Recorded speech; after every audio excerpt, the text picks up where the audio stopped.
Oh no.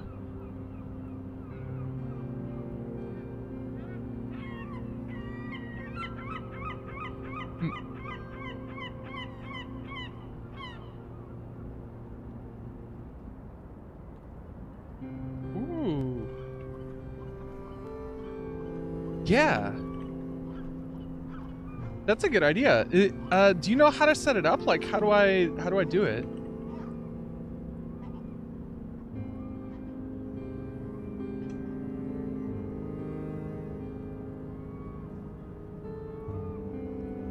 Let's see, enable advanced. Yeah, enable 3D dice.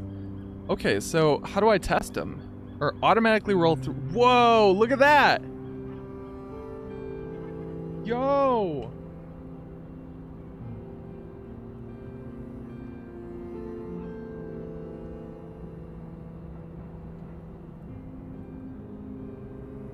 $17. Oh, look at that!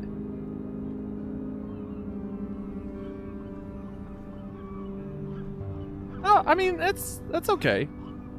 We can use our powerful brains to visualize what's going on in the background. Also, hold on, I gotta switch it back to Cast of Arcadia.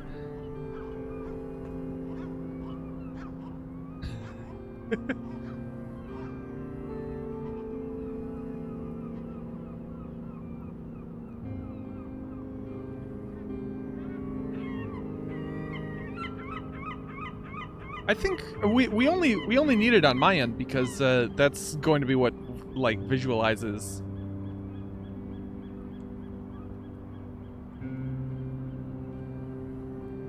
I saw it when you rolled.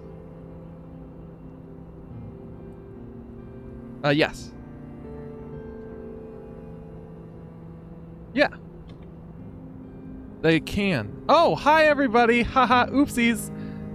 Looks like I forgot to turn it off again. Well, you know, sometimes things just don't go the way you expect them to. I'll turn my mic off now.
Hello?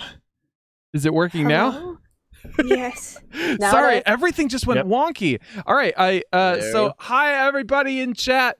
It's me, Dandrew Streams. How you doing? Welcome back. It's been a hot minute since we've been able to do this, which is why we had to take a little extra time to iron out some of the bugs.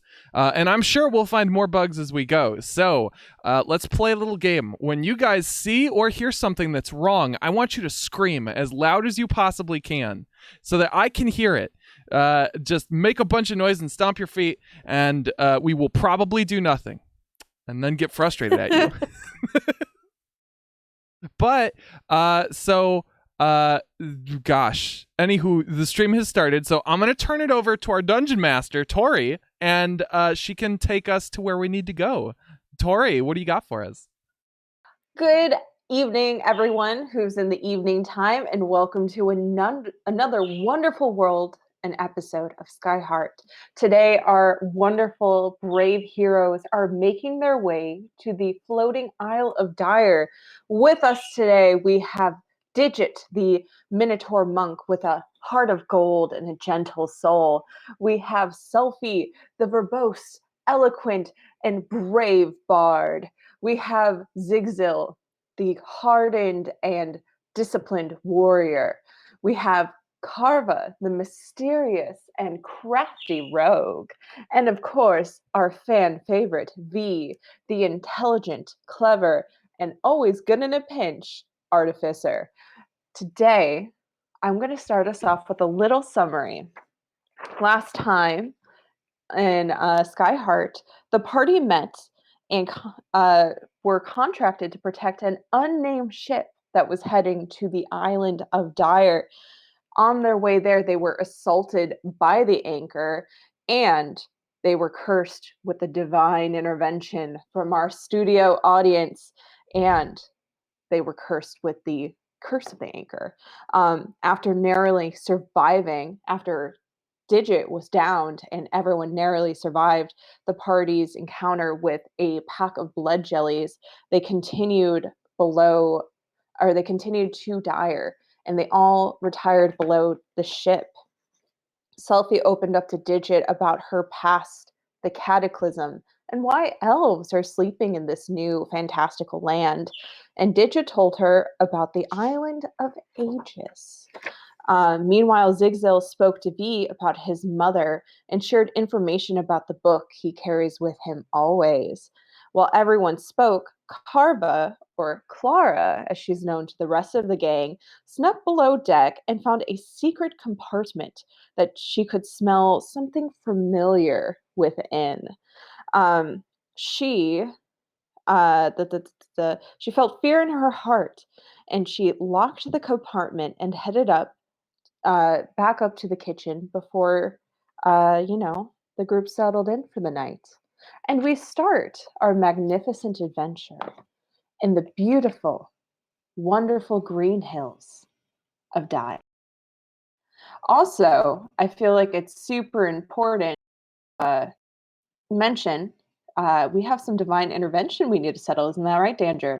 Yes, we do. Yes, we do. There have been many prayers to the gods of Skyheart over the past several weeks. Many of them during my other streams. And I believe, what is it? I think we're about 90% of the way to the next divine intervention, but we've got 2 on the board right now. So I think the way we're going to do this, and I think the way we decided we want to do this in the future is the first divine intervention, we'll go ahead and resolve. I think it was right away, right, Tori? Are we going to do the first one? Yep, we're going to set a 2-minute timer. All of you guys can select who you want to be part of the divine intervention. Anchor will not be on the docket for this one because of the new fun rule about polls only having a certain amount of things. If you want to know a little bit more about the gods of Skyheart, please check out this link in the chat, and that will tell you all you need to know. But we will set a 2-minute timer on the clock. Once that occurs, a god will intervene in the beautiful world of Skyheart. Isn't that right, Dandrew? That is super duper correct. Okay. Well, okay. It looks like I don't have the timer source ready to go for our wonderful people at home, but I'll have it for our own needs. How's that sound? We'll be able to tell time on my end. Okay, so I've got to set up the first poll by clicking the manage poll button. You know, it's occurring to me now that maybe this is something I can and should have set up before we started the stream. This is part of the magic of streaming, everyone. It's fine. It's just more exciting this way. Yeah, you never know what's going to happen. All right. It helps you work on your improvisation skills. Aha. And I'll just go ahead and put these bad boys in alphabetical order. So I think that means Beacon, Cattail. Don't forget Aegis. 95% complete. Aegis, who's that? We're 95% fucking complete on the other one. Aegis, Beacon, Cattail, Mirth. Albatross. Oh no! I forgot Albatross. Albert Ross. Nope. Yup. Cattail. And then I'll just put Mirth last as kind of an afterthought. Yeah. I like the description on Anchor. When selected for divine intervention, will grant a bane to the players. Yeah, it's a gift. Yes, you've been granted a bane. How wonderful. You've earned it. All right, so how long do we want to set this for? I feel 2 minutes on the clock. 2 minutes on that clock. All right, polls started. And All right, Bird. for those of you who weren't here or weren't listening before, the reason why Anchor's not on this one is because that's who you jerks voted for last time. All right, my sweet, beautiful children, let us begin. So you are all awakened in the morning. You hear the cry of seagulls, which is rare around here, and you know that means you are close to an island. You all wake up, and you all are in your own separate bunks, just having a good time. Oh, Jesus, Mirth has 13 votes. Okay. You all wake up, are having a great time. And what do you all do? Have we arrived at dock yet? You don't know. You're below deck. Oh, Well, I think the first thing V would do is go above deck to find out if we've actually arrived at Dire. Beautiful. So V, you go above deck. Does anyone else go to join him? I will. I might also join. Slowly, though. Slowly. I think after I'm still Digit. tired. Oh yeah. After Digit does his morning meditations, he'll go up and join. All right. So I'll say that Carva lost a lot of sleep last night trying to think of what that smell specifically reminded her of the night before. Ooh. But she'll eventually wander up to the deck. All right, so we'll get back to you, Carva. But the rest of you go above deck. You see that Nanny is tying off a rope, and you see that you are docked in the only dock in the small but beautiful land of Dire. You see that there's a bunch of rolling hills. You see, we have a tie. Whoa. Okay. Do we need a runoff? I will say for this one, because I am kind, I will give you both just this once. Next time we'll get a runoff. Hot Does that damn. sound okay? Both? Yeah. We've earned the attention of 2 gods. This is incredible. Mm-hmm. That's either be really good or really bad. Exactly. Unprecedented. So you all see the rolling green hills. You see the spinning windmills. You see people all dressed in overalls, just kind of going to and fro, carrying these large sacks of what looks like just materials. You far off in the distance see the glimmering and sparkling waters as they trickle down to the down below. And you see on the dock that there are several folks that are tying the ship off. Nanny looking up sees you guys and goes, good morning, guys. I figured it would be easier if we just got here by morning. How's everyone feeling? Feeling okay. Did you sleep well, Nanny? Yes, I did. You don't sound like it. I'm just saying you don't sound like you slept well, Nanny. Well, I mean, who could sleep well when I have you rambunctious kids to look after? Haha. Fair play, fair play. That's fair. Yeah, I suppose. That makes sense, yeah. Yes. Anyways, the captain should be here within a few hours. You all are welcome to have some downtime. I'm sure that the captain will want to meet with the council here, but figure you guys can explore, stretch your legs. Kind of nice to have a break from ships from time to time. Are you gonna take a break from the ship? As soon as the captain comes to collect it. Selfie's just gonna hold it in and just be like, all right, okay. She doesn't feel like arguing today. All right. So you guys are all welcome to go explore the ship, but before we do, we're going to rewind a little bit. And we're going to come back to Carva. Carva, you spend all night trying to recall why that smell is so familiar. It draws you downwards to the bowels of the ship. You can't stop thinking about it. And as you walk closer, the smell comes back to you. It's like a bad dream. And you look out and you go back to that door and it's wide open. Mirth has blessed you in the middle of the night and the door is open. Ooh, I don't have to Jimmy rig open it anymore, I guess. And the smell is coming from the opening still. As I get Yes, closer. as you do, but something you do notice as well.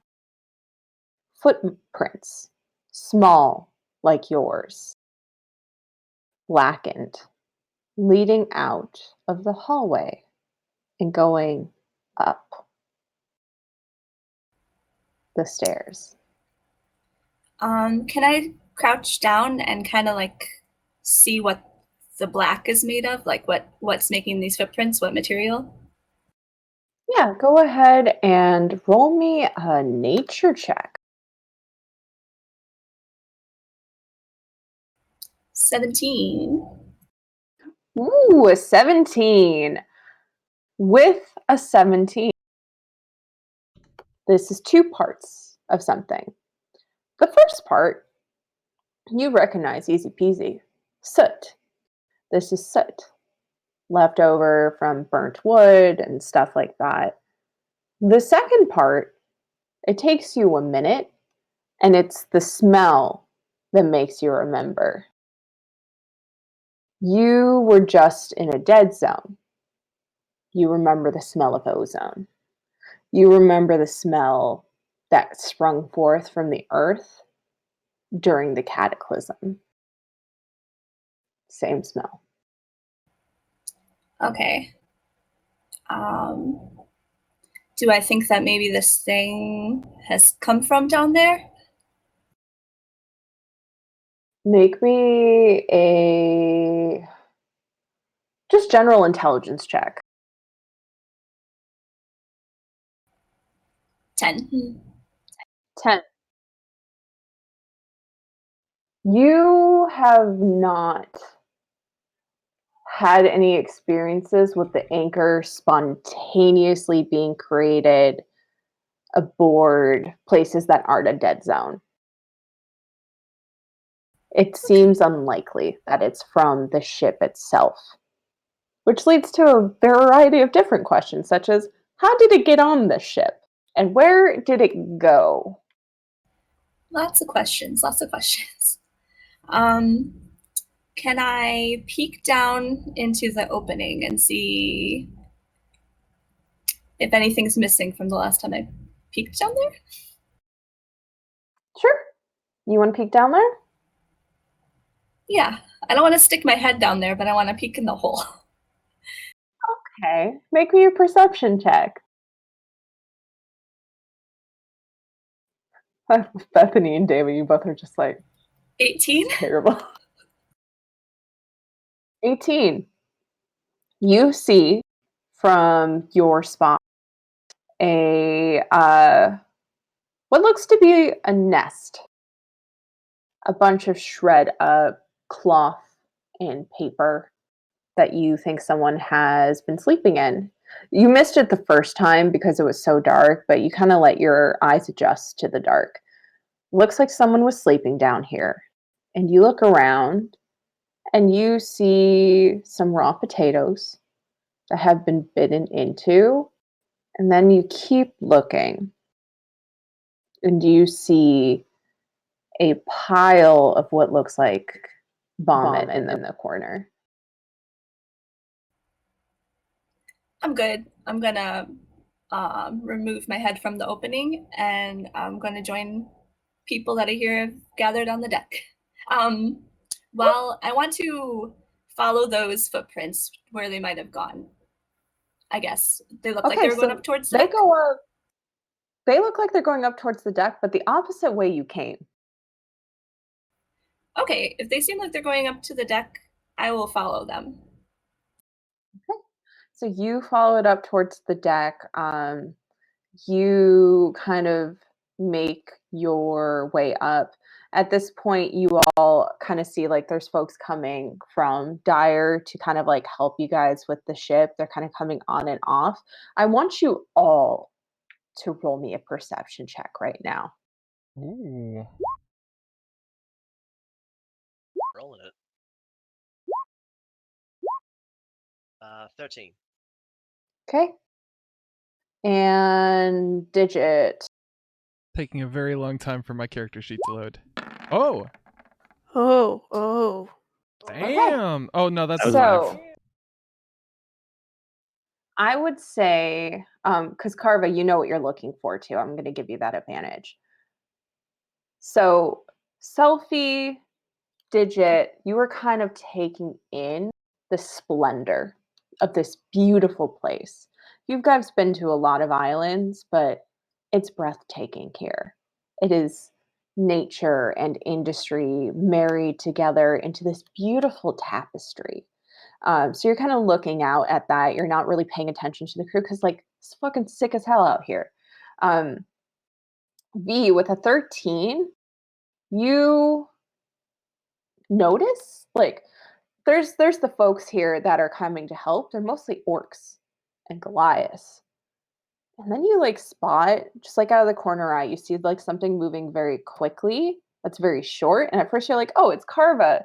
And then you see that this creature has like short, cropped black hair. And you're like, that's not Carva. And you just got this weird feeling in your gut. Zigzag. David. Zigzag and Carva. I'm sorry, I can't look at like you guys when I describe this. Zigzag and Carva. Zigzag, you, like, again, you're a cautious guy. You've been around the block a few times. You know when things aren't right. You spot it right away. There's people coming up the gangplank, and there is a short halfling gnome, you can't tell, walking down the gangplank. And the thing that's interesting about him is everyone's wearing like this uniform of overalls and they're like these massive bodies. This person looks pale. He looks like there's red around his eyes. And he has no boots on. In fact, you notice that there's like soot or something on his feet as he kind of starts to stumble down the gangplank. And Carva, you spot him. You follow the lead and you spot him walking down. He's about like at the entrance of the gangplank. There's a bunch of people coming up, so his like exit is a little stalled at the moment. I would say both, or Zigzag, since you're closer, this person looks ill. Very pale, puffy red eyes. Okay, when you say they're coming up the gangplank, they're coming from the town? So there is a bunch of Goliaths, orcs, half orcs coming up the gangplank. So from the town to your guys' ship, this person is trying to go down the gangplank. Oh. There's a lot of people walking in and around this figure. They don't seem to notice this figure. It seems like they're really just focused on getting whatever task they have to do done. And they're just kind of like, without thinking about it, like walking around this figure. I would say you three are aware, and if you want to, you can alert the two remaining people of your party, like, hey, the fuck? You know what I mean? Yeah, I'll just say, hey, you guys see that short little dude? He kind of looks a little messed up. Carva says, Oh. yup, and she kind of makes a beeline towards it and begins walking. What? Come on. Okay. I'll just follow Carva. Yeah, I'll follow. Trust. V will scratch the back of his head, saying, oh, probably just a stowaway. They happen sometimes. And he'll make his way over. I mean, yeah, she seems interested, so. There's something wrong about this stowaway, though. I Something in its suppose eyes. we should check it out. All right. Very well. You go to check out this stowaway. Again, it's a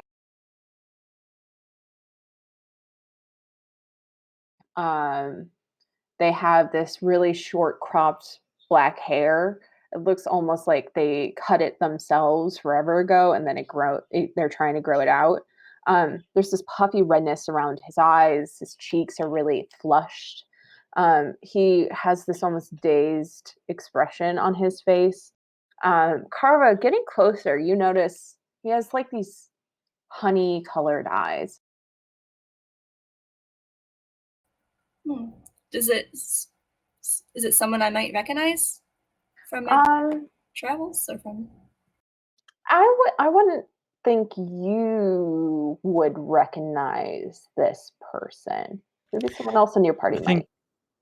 I think I will just go ahead and call out to him. You, stowaway, stop.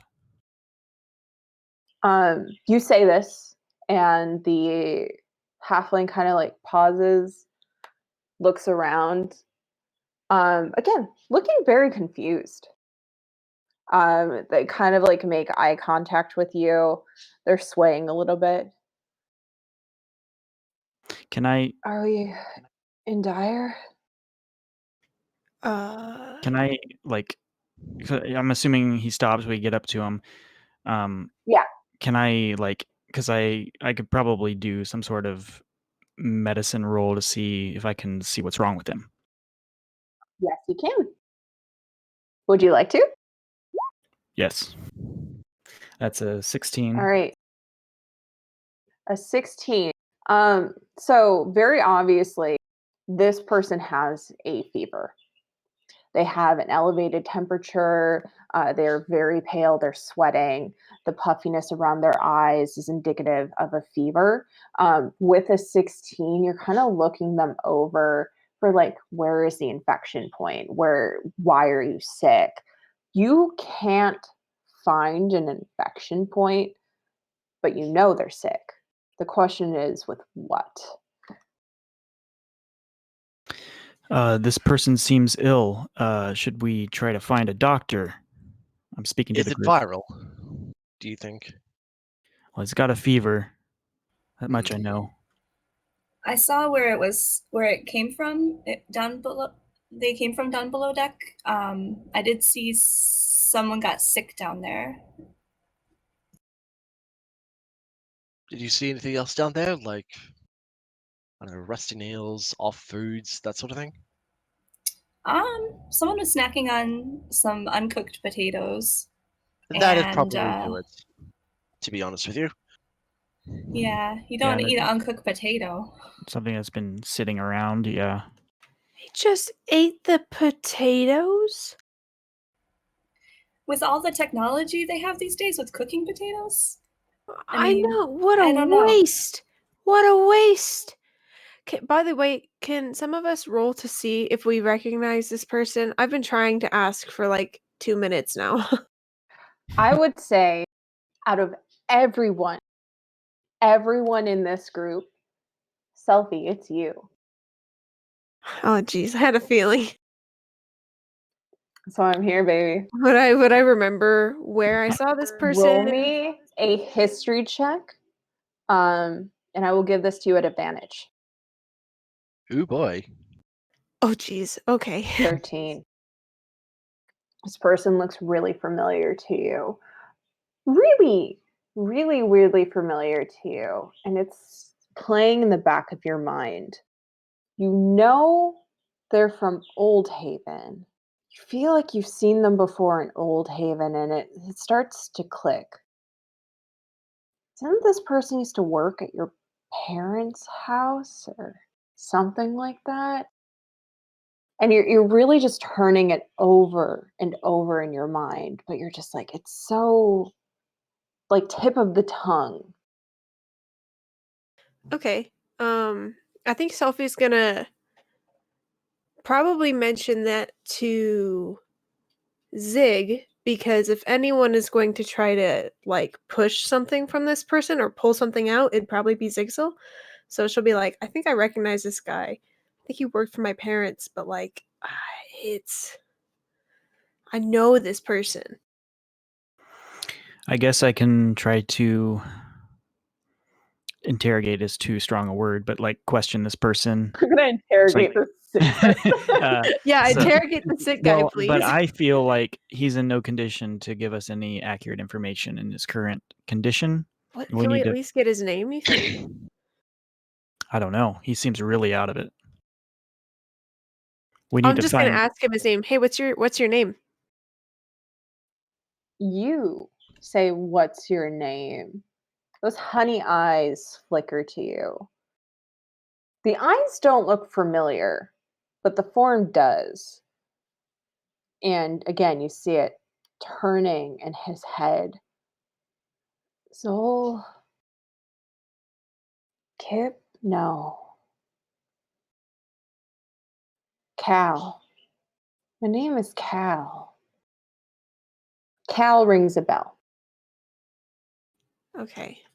All right, Cal. What were you doing on our ship there? Just eating our raw potatoes. What's that about? Again, there's that like slow response, like he's filtering through something in his mind. They told me to get on and go to Dyer. I just had to get to Dyer. And then why? At this point you can definitely see like he's probably starting to like peter down. You can even see him just like kind to sway. He does though seem like he is inclined to answer you, Selfie. He might just need a little rest first. Okay. All right. I will just say, you know what? I think he might answer my questions. Let's just get him some rest and then but we're not letting him go. We have to stay like We I should at need to least know get who. into some sort of physician. Yeah. No, that's We need fine, to but search one the of us town is for a staying doctor. with him. If I have to stick around, I will. I'm But gonna we're not leaving find. him alone. I'm gonna find the nearest person and just try to get information on where a doctor might be. You stop a giant orc, like just this massive orc, rippling muscles, nearly bulging out of his overalls and like this very tight little white button-up shirt. Yeah, if you I have the same voice as Nanny, I guess. let me I love it. I love it. lower this down a little bit. Yeah, if you want to find a doctor, just go to the town hall. You'll want to speak to damn it, what's her name? You'll want to speak to Zola. She's the cleric here. She helps for free. Zola, got it. Hey, Digit, you wanna maybe pick this little kid up? I don't know. Is he a kid? It's a full-grown halfling. His name is Maybe. Cal. Just get Cal. Pick Cal up, and let's take Can him. you can you pick Cal up since you're the biggest and strongest of us? Yeah, sure. Carry him. I'll give I him don't a think it would do him lift. any good to walk. Thank you. Here, and yeah, Digit'll like pick him up, and is Cal small enough that I can kind of like cradle him like a little baby? He is, but an interesting thing. You pick him up, he's freezing. Oh no. This Oh, that's probably not good. Yeah, he's quite cold. I think this person needs healing. You know, hold on. Maybe I can help just a little bit. And I actually I'm not sure. This is up to you, Tori. Did I get any of my key points back from last session? You would have because y'all took a long rest. You took a little nappy nap. Heck yeah. All right. So then I'm going to expend a key point to use Hands of Healing on this little feller. And he's going to get 7 points of healing. It was a very good roll. The best roll I could have possibly gotten, actually. The best That's really roll. good. Good job. He looks a little bit better. Like as you do that, you see him kind of like relax into your arms and start to drift off Oh, into there, some little much buddy. needed rest. All he needed was a little love and some good vibes. Sophie's just gonna sweetly nod at him, like, "Yeah, that's nice." But we should definitely All get right. him to a cleric or some such. I am no doctor. Does anybody want to investigate the ship while some of us go take this Cal to the doctor? I can stick around and keep an eye on the ship. I'm much better with machines and ships than I am with people, so you guys have fun. I need answers from Cal, so wherever he goes, I'm going. Maybe I'll Carva. s- Would you like to stay behind? Help V investigate? Yeah, I will tug on Beth's arm and say, try to find out if he remembers where they were on the ship, and um, if they remember what was down there. And then I'll go meet V, and we'll head back over there. All right. And Zigza, where are you going? You said we're going to the town hall, right, to find a doctor? Town hall to find the doctor or the cleric named Zola. Zola. Zola. Okay. Does Zola live in Yeah, a loft? I'll stick with this group for now. All right. This group being the team cleric or team ship? Team cleric. All right. So team cleric, the three of you, we're going to start with team cleric, then we're going to head to team ship. Sound good, guys? Mm-hmm. Works for me. So Yep. team cleric, you guys head out into the lush pastures of Dire. There are a few houses, they're made of thatch, like very simply made. You see again just a bunch of people working, going in and out of the looms, in and out of the factories. You make it to the mayor's house, the town hall. It's this huge thatched building. Everything is really beautifully decorated with like these hanging stones and carvings made from bone and such. The door is open. Inside, you see two figures, or no, three figures. The first one you see is a orc man, very tired looking, very plainly dressed. He seems to be in a discussion with a with a woman who is also an orc. She looks older and is wearing a sunglass or a sun hat. I'm going to show you guys their pictures right now.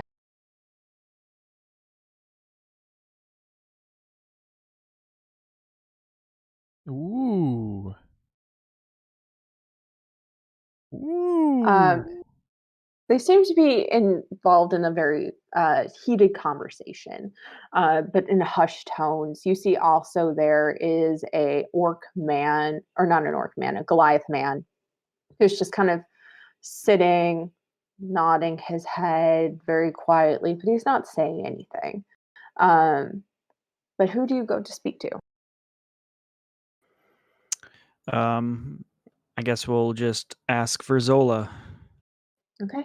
So you walk in, you ask for Zola, and this orcish woman kind of looks up with from the brim of her sun hat. Yes, I am Zola. We What have brings you, my children?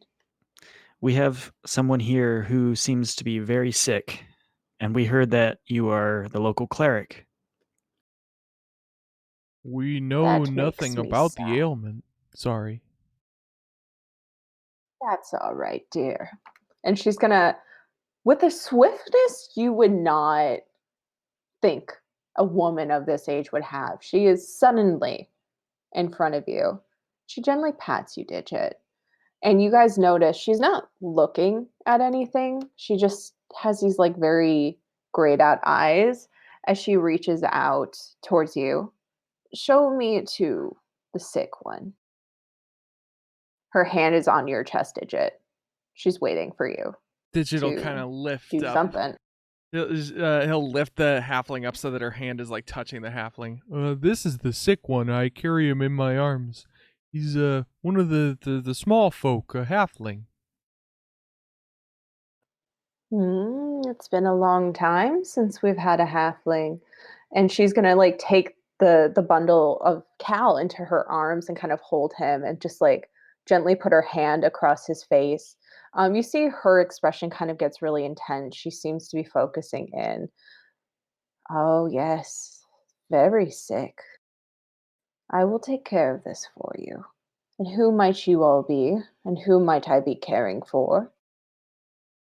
I'm Selfina, or Finara Selfina. You can call me Selfie, that's fine. This is Cal you have in your arms. I believe he worked for my family previously, so I'm hoping to find out why he was on our ship. Chris. And the two other of you. Oh, my name is Digit. I am a simple wanderer and devout follower of ages as well. It has been a while since we've seen someone of ages here. And you. And she turns her head slightly zigzag. She's definitely not looking at you, but her ear is cocked towards you. I will say, my name is Zixel. I am also a wanderer of sorts. And just to gauge her vision, I'm going to roll up my sleeve, kind of show her my arm. No reaction. Okay. She's definitely not seeing what you're putting down. But she nods her head solemnly. I will take care of this. Give me a day.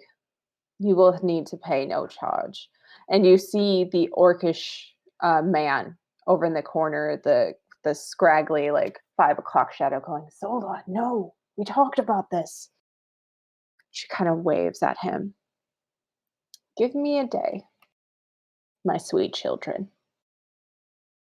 A whole day. That's okay. Yeah, no worries. Selfie's gonna go over to Rock, and quietly introduce herself. Like, "Hi, I'm Selfie. I notice you're like trying to get her to charge. Like, how much? Like, you guys have some expenses or something going on? Like, what's going on? How can I help?" You walk over. The first thing you notice, this guy has sad dad energy. Oh. You ever I just love meet that a dad and he's just so sad. He's having a I rough love time. dads. Yeah, that's how I want to help this dad. Sad dad energy. Yeah, we He's gotta got, pay like, this man. the big bags. He looks just like, I would not want to discuss finances in front of such a noble lady, such as yourself. He looks flustered. But we are a business here in Dyer.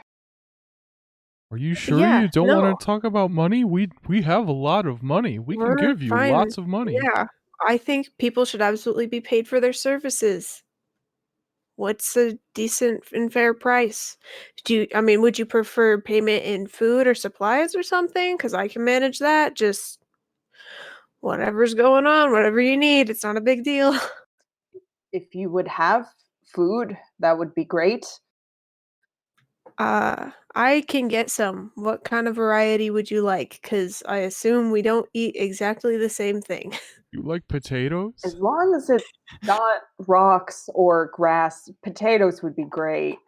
We love potatoes, and we're potato connoisseurs, so we will get you some potatoes. Do you want cheese as well? Cheese You is guys really have great. cheese? I can get you some cheese, I'm sure. How do you like butter? This guy almost fucking faints. You talking about butter and cheese? Sophie has her ways. She'll find the shit. I have seasonings that can make your food taste like it has cheese and butter on it. Ooh, that might last you even longer than the cheese. What sort of sorcery do you speak? Um, This guy seems very bemused by you guys. He seems like taking a look around. Something you're noticing about all of these people in this house, they all look gaunt. Even though they're very muscular, they're very big. It seems like that's just a characteristic of them, like just their predisposition. But they all seem like they have the gaunt cheeks. Like they're They all have hungry. the yellowed eyes. Yeah. so like food is like a huge deal out here. Food's a huge. If you had some beetroot right now, that would change their world. Okay. I am also going to ask him not to let Cal leave at any cost unless one of us is taking him. because I need to know more information. So he is not allowed to leave without one of us. That's my biggest stipulation, and I can get him course. something extra. So So Of course, dear. thank you. so I guess upon like realizing that information about how everyone kind of looks skinny and hungry, that probably is going to tug at Zixel a little bit, just because of where he came from. So he might be inclined to kind of investigate the town a little bit further and find out why this town seems so poor and hungry. Interesting. Sophie's also interested in this because little people are just as important, which is why she also really want to make sure that this person is taken care of. For sure. So I would say before you guys leave, Zola just tells you that she will take Cal to her home, which is kind of towards the other side of the island near where all the sheep live. And she would just say at any time, you're welcome to visit her. And just kind of, she leaves you guys to go explore. Digit, is there anything you want to do before you leave? I think Digit's kind of following the rest of the party right now. He's seen that everyone's hungry. I think he's happy that the people that he's with are taking positive actions, and he's here to support them. Great. With that information, we're going to come back to Team Ship. Hey, Ship Team, how are you doing? Doing good today? Everything's on fire. Not yet. Give me a minute. All right. So you guys see your friends leave holding this passed out man in their arms. Where do you want to start with this investigation? You mentioned that you found this person on the ship before, didn't you? Or something like that. Yeah, I was starting to tell you guys last night in the kitchen, but I was trying to say there was something wrong with the ships, and to be completely honest with you, last night I went down to the lower decks and I opened something that was locked. Didn't like it, closed it back up. Right. And then this morning, I couldn't get it out of my head. So I went back down there, and this door was completely open, and I followed some footsteps up to the deck, and Cal, that figure, was the one who put the footsteps there. Right. Well, I suppose we have our first place to search. Let's go investigate that room a bit further, shall we? All right. Okay. Okay. So you all head down to the bowels of the ship. And with that, let's change up this music. Oh No boy. happy music for investigation, only investigation music for investigation. Wait, you need me to roll investigation? Not yet. I thought I heard that. You Ooh. descend to the bowels of the ship. You find that the door is still open. I would say V and Carva, both of you are very experienced with mechanics.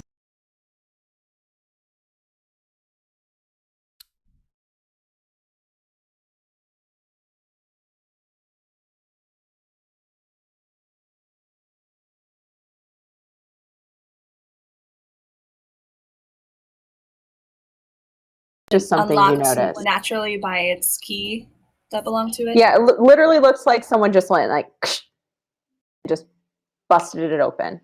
This isn't as scary as I wanted it to be. Disappoint me. Music. Oh, no. Let me I was change gonna say that that. music is really, really nice and chill. I was super Isn't it enjoying nice? it. It really is. I like it so much. I'm not getting the Change music it, on my end. though. I'm gonna restart Roll20 and see what happens. I think it should work. That's not what I wanted. Didn't I have some tense music here before? Ooh, scary music. I want to be spooked. Scary music. That's what we're here. Do you want that? I could do that Spout. for a while. Cue the I'm X gonna get Files tired, theme. though.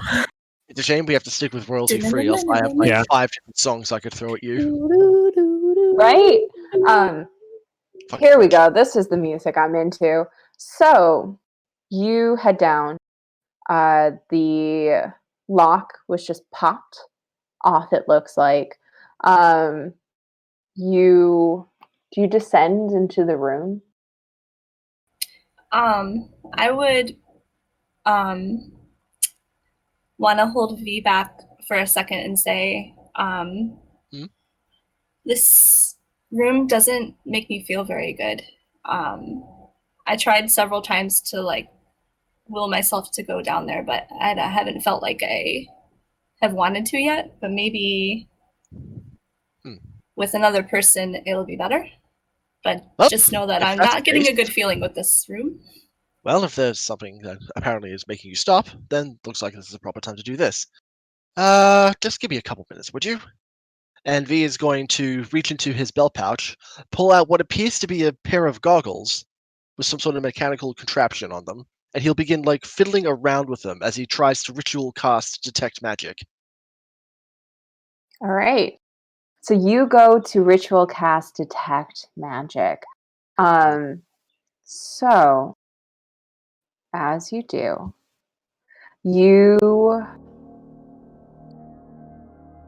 how am I going to do this? Okay. Once he like finishes You fiddling with him, he'll put the goggles on and look around.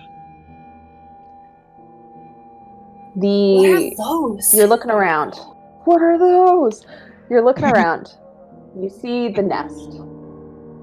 You see the potato. Ooh. Nothing weird about that. You see the vomit. You sense from it transmutation magic, but most importantly, divine magic. Oh, that's probably not good. Yeah, V the will just vomit. like squat down next to the vomit and like probably get a little closer than. You're going down there? He doesn't. Well, I thought we were already in the room. My mistake. Oh, if you guys want to go down there, that's fine. Well, V would actually make his way into the room. DM is smiling. DM is smiling. Yeah, I know Dean was smiling, but I know. V is going down there to have a proper look around. We're doing an investigation. We have to Alright. look. Okay. All right. So you head down there. You kind of, first of all, when you enter this room, it feels off. Like the hairs on the back of your neck are electrified. And your skin feels uncomfortable on itself. Like you kind of just like want to get out of your own skin. You know what I mean? Yeah, I getcha. You get closer to the vomit. And being so close down here, you have dark vision because you're a half elf, right? Correct. Something you notice, you wouldn't have noticed it from up there, but because you're so close, you see that a little bit, there's like a bubble coming out of it, and you see like the very faintest black bubble rising up, moving above it, and then popping. Then you see another tiny bubble. Same thing. Rise up, pop. Another tiny bubble. Rise up, pop. Well, that's unusual. Carver, are you still there? I'll be down there, but I will have wanted to like kind of look into this nesting area and see what I can find, if there's anything there, what it's made of. Yeah, I'm over here. All right. Looks like we're dealing with some form of divine transmutation magic here. In case you don't know, transmutation usually involves shapeshifting or changing something from one state to another. We might be dealing with some form of doppelganger or something that's changed our Cal to a different form inside. There's also this Is- weird black bubbles that keep forming out of this vomit, so whatever he's thrown up probably wasn't the potato, I'm willing to wager now. Or probably a mix of both. Oh my goodness. All that with those eye doohickeys you're wearing? Correct. These let me detect magical auras in the area. Never seen such a thing. That's amazing. Should we be worried that that figure is with our friends up there? Well, I am most certainly worried, but is it actively hostile? I cannot tell you from this. Do you see anything over the cot over there? Carva kicks around at some of the materials that are making up the nest to see what's up there. Roll me an investigation check.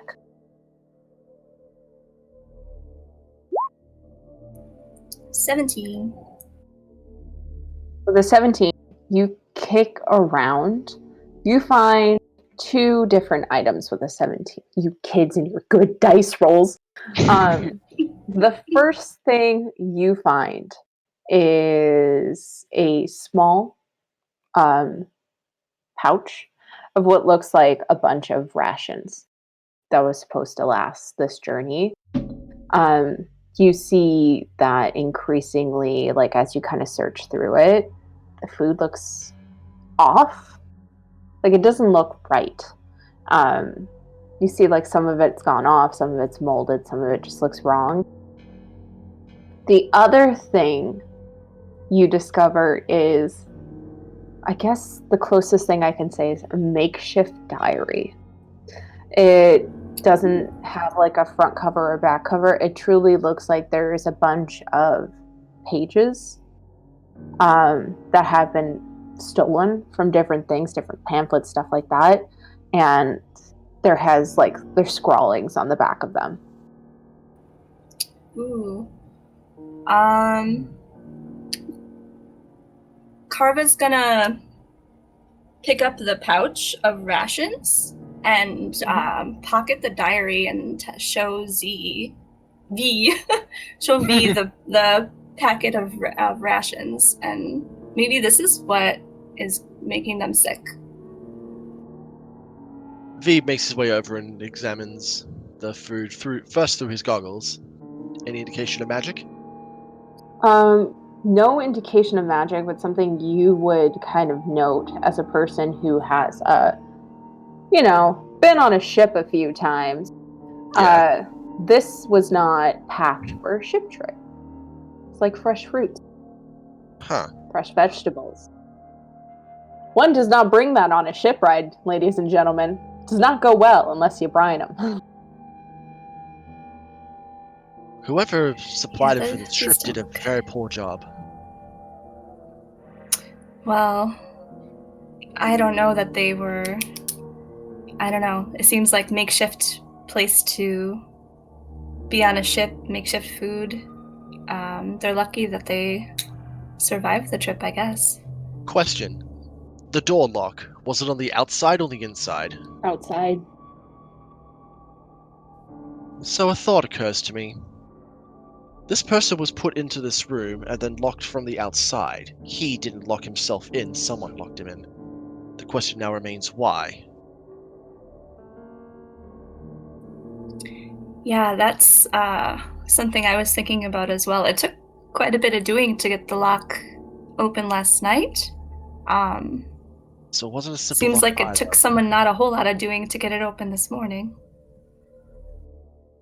So we're dealing with someone this person was locked in with a very, let's just say a very tough lock.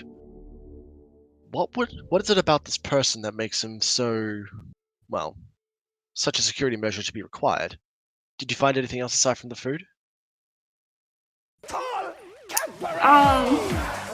She reaches into her pockets and says, yeah, and she shows me this piece of paper. This looked interesting. May I examine it? Sure. V takes the paper and begins reading it over. Is there anything written on it, or? Yeah, so you look over this note, and what you discover is there are quite... Also, hello, Raiders. Thank you for coming. It looks like that there are a bunch of pages stolen from different books and pamphlets, all kind of sewn together to make this story.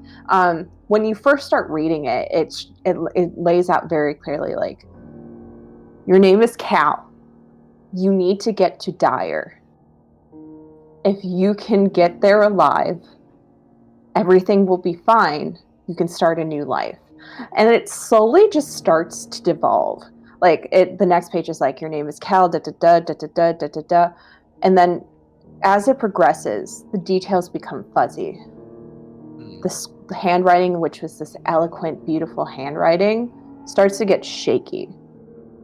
And then it starts to get scribbles until the last page. It's just a line that someone just ugh. So this person is clearly in a degenerative condition. Does it look like this? Oh, sorry. I was just gonna reinforce just the whole overall feeling I got from this room. Yeah. Is just not good. Is the handwriting on the first entry the same as on the second? Yes. All right. So it was probably by this person's hand that this was written. All right. Why would he need to remind himself of his name and his purpose like this?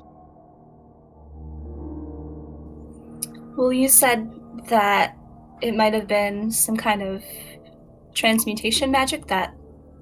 Yeah. Does that affect someone's memories or mind? Or just their physical form? Typically, if you're trying to affect someone's mind, illusion or enchantment magic would be the one that's used.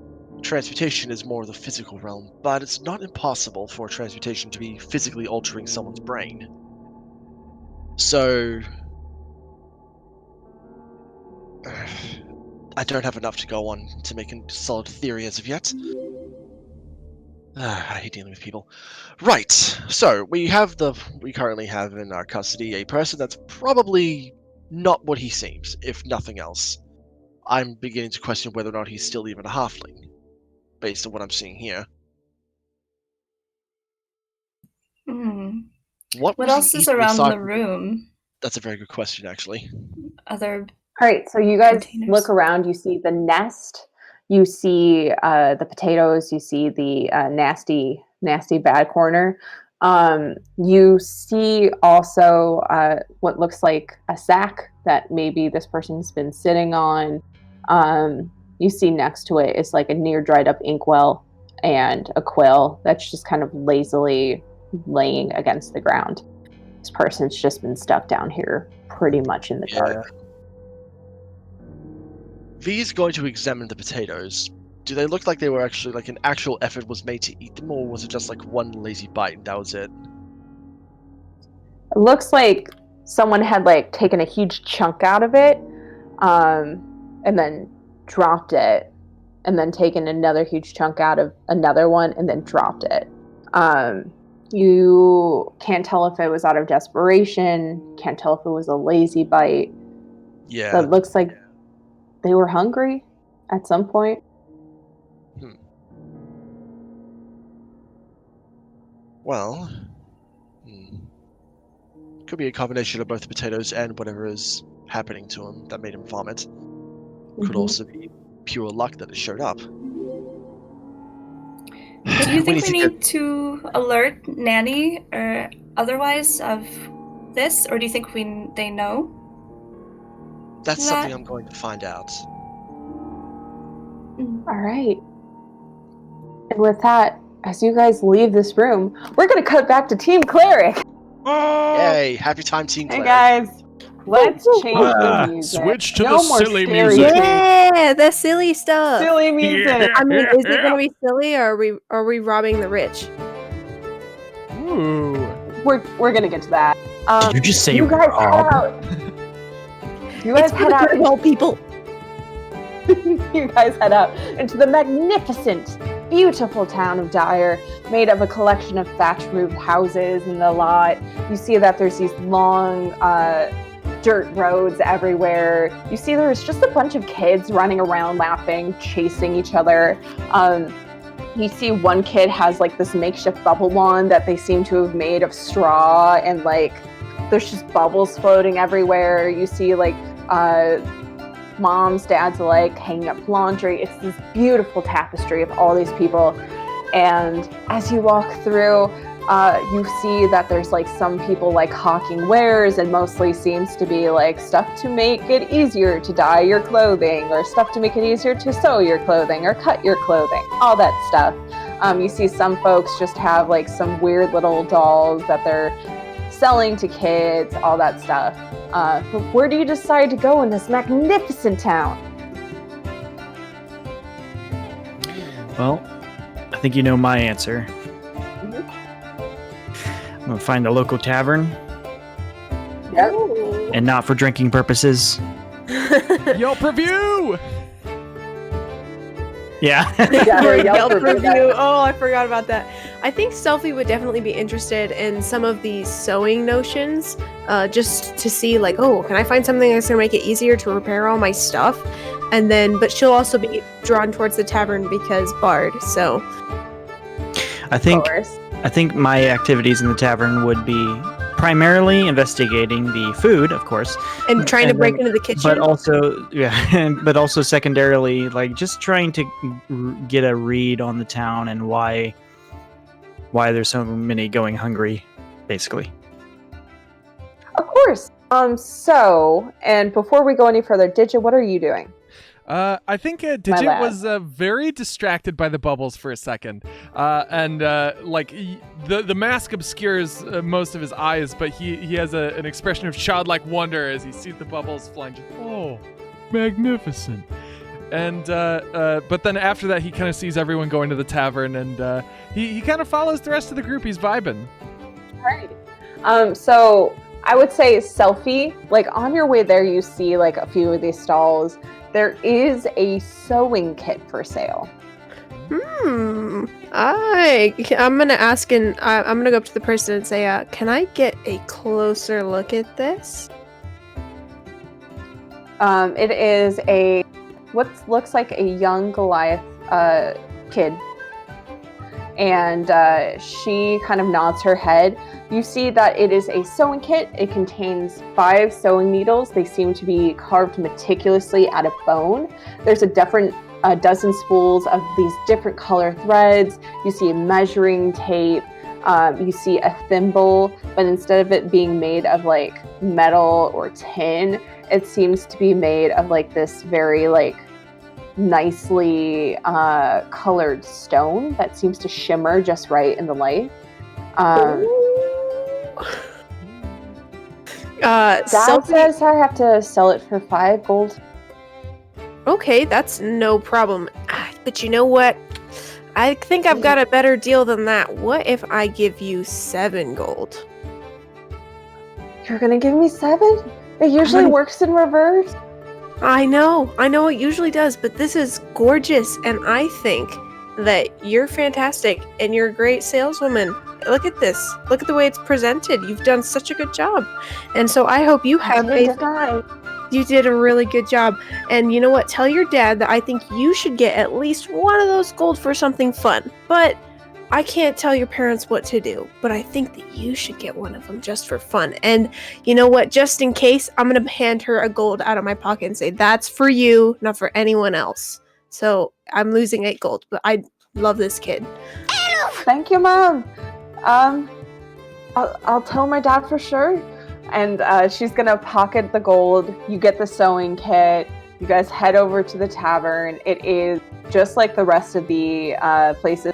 Seems to be made of mostly like thatch and wood, really just held together by you guys are so cute, held together by like rope and all that stuff. And you get in, and immediately Zigzil, you are pleased.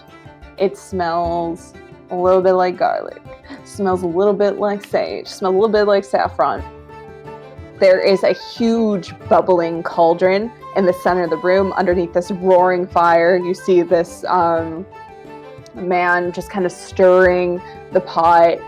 He's sweating profusely. He's got this little rag wrapped around his head so the sweat doesn't drip into the stew. You see these women kind of running back and forth from the kitchen, bringing out what looks like boiled potatoes with a little bit of salt, a little bit of pepper. You see that there is like some fruits that are here, like some plantains that have been fried, all that good stuff.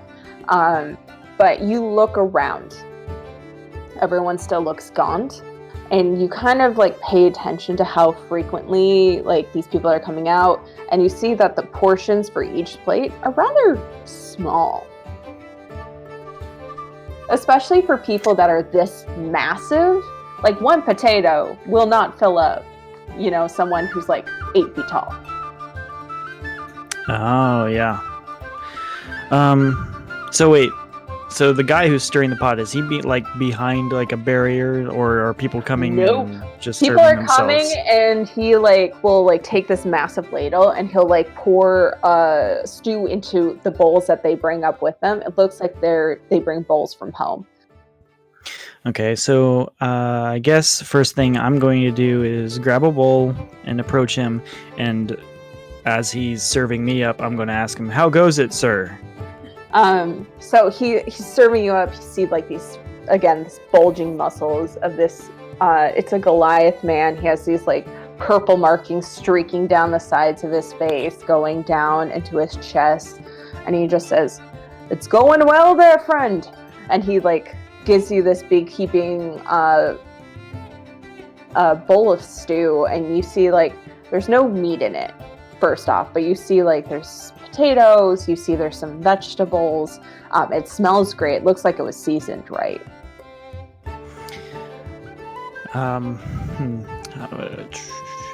Well, first of all, as he's pouring the stew, I'm going to give him just a big smile, like, "Thank you." I'm wondering, you've got such a big pot here. Why are people seem kind of hungry around here, but there's plenty of stew. What's going on? Sure, people can have the stew if they want, but doesn't fill them up, they say. Not enough meat. Then again, there's not enough deer or anything around these parts. I see. Well, we came by boat. Do you have any merchants come by to sell you meat? Oh, friend, this is dire. People don't come to us. We go to them. Ah, yes. I have heard such things. Well, we have also come from abroad. I myself have come from many places. However, I was wondering if there was anything that we could do to help your situation. You got yourselves meat. Well, I don't believe we have any meat, but maybe we could try to find some You got way yourselves any food. As a matter of fact, we have potatoes as well, so I don't know. We're trying to get rid of them. Let's get rid of all these potatoes. We love potatoes. We do love potatoes. Well, Let's just fucking love potatoes. I do want to compliment you on this food. It's very good. I'm glad. Listen, you enjoy yourselves and you come back for seconds, little man.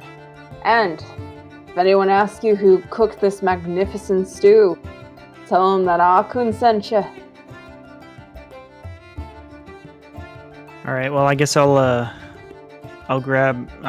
continue on my way and kind of just like, I'm even though I'm not very good at investigation, I would like to take a look around and maybe use my charisma to kind of talk to some people and try to get see if anything weird is going around I think town. that's a great idea.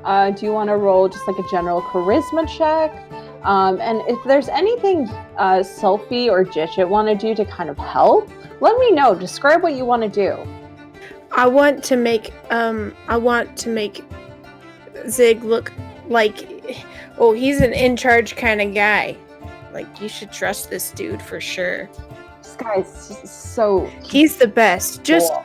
don't worry about it. He's just full aid and be like, wow, yeah, just like agree with him. Just to, but Yeah. like come You're up like and his make hype it seem man. like, yeah, I'll be the hype. Exactly. Yes, I'm his hype team. All right, so you're kind of standing there like, yeah, that's so smart, Zigzil. Zigzil, roll a charisma check at advantage. Whoa! Nat Oh 20 my on God. that advantage. Nat Natty 20. Twanzoni. This is why we come. This is why we come to D&D, guys.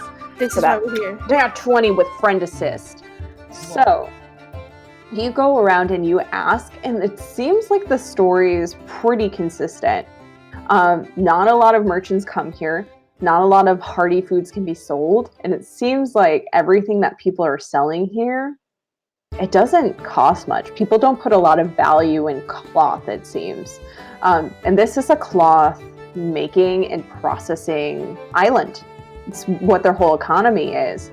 So they are able to get bare bones food, but these are massive people. It's not enough. Like the amount that they're able to bring in, like they're slowly starving themselves, it seems like. Yeesh. Would Selfie happen to remember any places that she knows of that place a high value on fabrics, but have a lot of food to trade for? You're gonna hate me for this. Oh no. Old Haven likes the finest of cloth. Those snooty little You other don't know people. if they would trade though directly with orcs and Goliaths. Thinking back to your parents, they Yeah. definitely, like if they saw you here, they'd be like, what are you doing? And that's why I'm here. I think we might have some future work for Nanny. Yeah, Selfie's gonna keep that in the back of her mind and try to come up with something to help these people because, like, it doesn't matter where the fabric comes from, it's good material, so And they shouldn't care where it's coming from. It's high quality, so I don't know why they're being so picky. question for the DM, and I'm sorry if you already said this and I'm making you repeat it, but like, what's the racial makeup of people in this tavern? Is it mostly like orcs and Goliaths? Orcs and Goliaths. In fact, pretty much everyone you've seen here are orcs and Goliaths. Interesting. And like, how have they been reacting to our we've got a half elf and an elf, but I'm a minotaur. So how have they been reacting?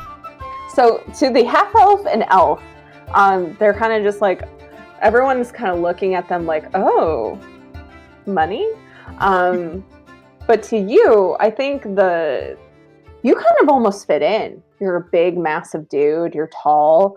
You seem to almost fit in. The kids, though, seem like just enamored with you. In fact, as you kind of look around, you see that a few little kids have like scampered in from off the streets, and they're kind of like spying on you, but like kid spying. Like, I'm spying on you from like behind the table, but my chin's on the top of the table, so you can totally see me spying on you.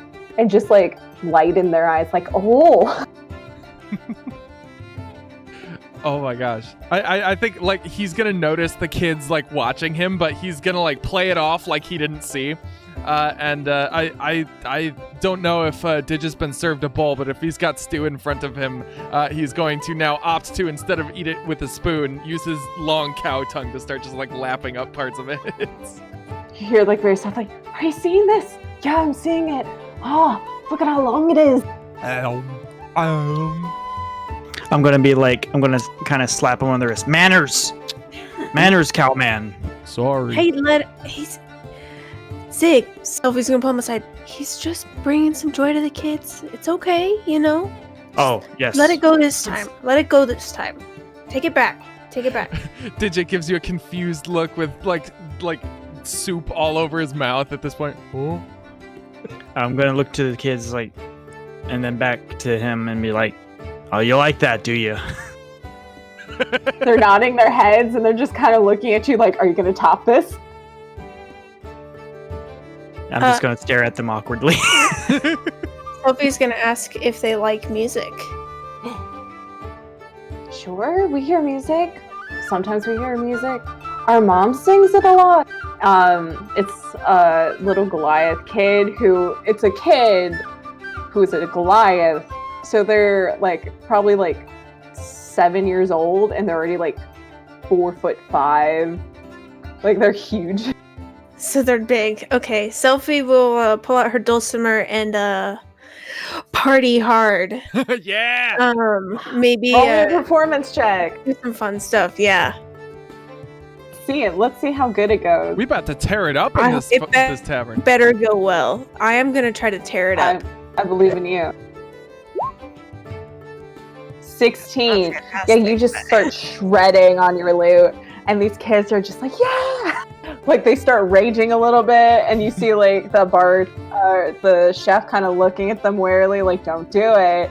And they kind of quiet it down a little bit, but they're still like, yeah!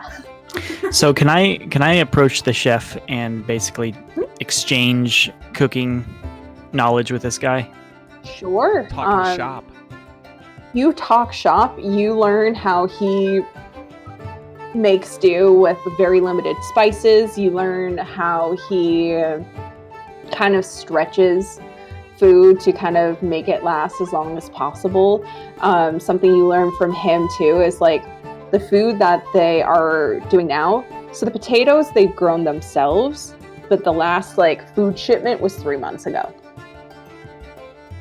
Oh no. Yeah. And they, again, can't keep up with the farming and the lands. We're going to get more into this later, kids. Okay, but yeah, that's what you learn. Also, Dandrew, don't we have a second divine intervention to throw up? We do. I have that ready to go right now. So our options, just to make sure, we've got Aegis, Albatross, Anchor, Beacon, and Cattail for this one, right? That is correct. All right, here comes another 2-minute poll. Get your asses ready, chat. It's time to vote. Vote to invoke. And that's the list of what's going to happen if you guys vote for what. But we're going to cut over to Team Ship. Team Ship. Let's change this music. Where are you going? All right, so Team Nanny? yep, I think that's what we're going to be doing. Is that right, Connie? Yeah, I think we should go to the ship higher ups. If I can, Okay. if I could just cut in real quick, chat. You know what you're saying in this town? There's one obvious choice. Oh Don't my say it. gosh, you're right. There's one obvious choice. Make it happen. The We need DM would food, give you a dog. clue. The DM is giving you a clue. Without giving you a clue, there's a clue. So, my sweets. You guys go to see Nanny. You see he's kind of supervising all these workers, making sure no one runs off with anything. He kind of notes you guys like, hey, I thought you guys had left. You okay? You look a little worried. What's, and he's going to point to your goggles. What's that? Question for later. Question for now is, were you aware of a stowaway on our ship? God damn it, we just stole what? Fuck. I mean, no, I was not aware. Is that a lie? Roll me an insight. Let's see. Insight. Come on. That is an 18. 18. He is not lying. He seemed more startled that he had missed a stowaway than the fact that you're like being like, did you know? He's like, oh shit, I should have checked. Right, fair enough. Well, are you aware of the locked door that was in the bowels of the ship? The what? You didn't know there was a locked door in the bowels of the ship? Listen, the captain just said I had to drive this ship to Dire, that you guys were going to protect it. It was going to be a smooth in and out operation. That's all I had to do. I I thought you were the one that knew everything. Didn't you build this ship? What? Oh. Did I? You were helped with like building the engines. You didn't build the ship. Oh, right, the engines. No, I didn't build the ship itself. I helped with the engines. But that's beside the point.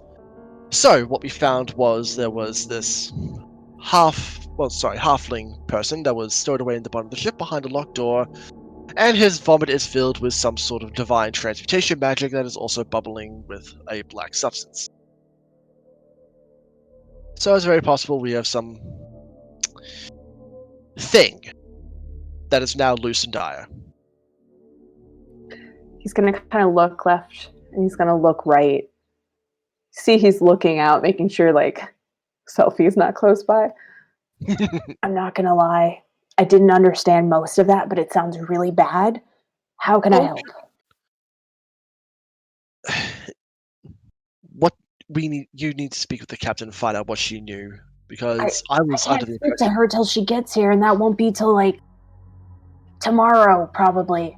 Fantastic, great. All right then, plan B. We find out what this Cal is. I believe they were taking him to a temple, wasn't it, Kava?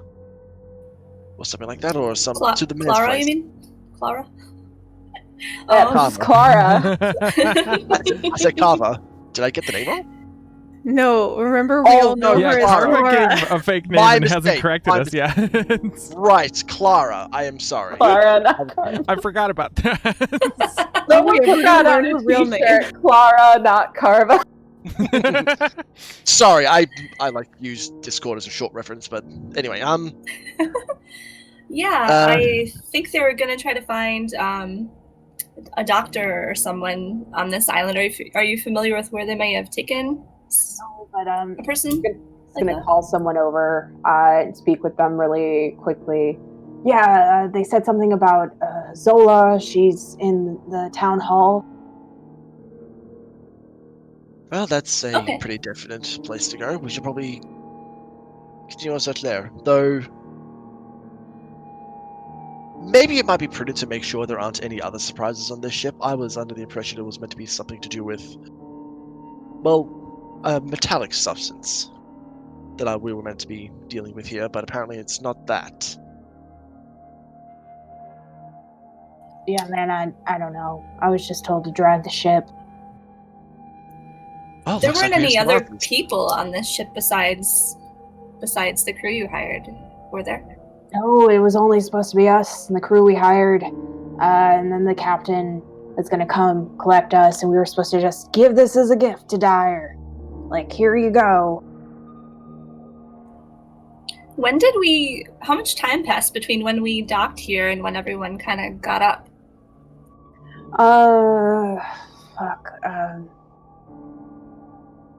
Maybe like a few hours.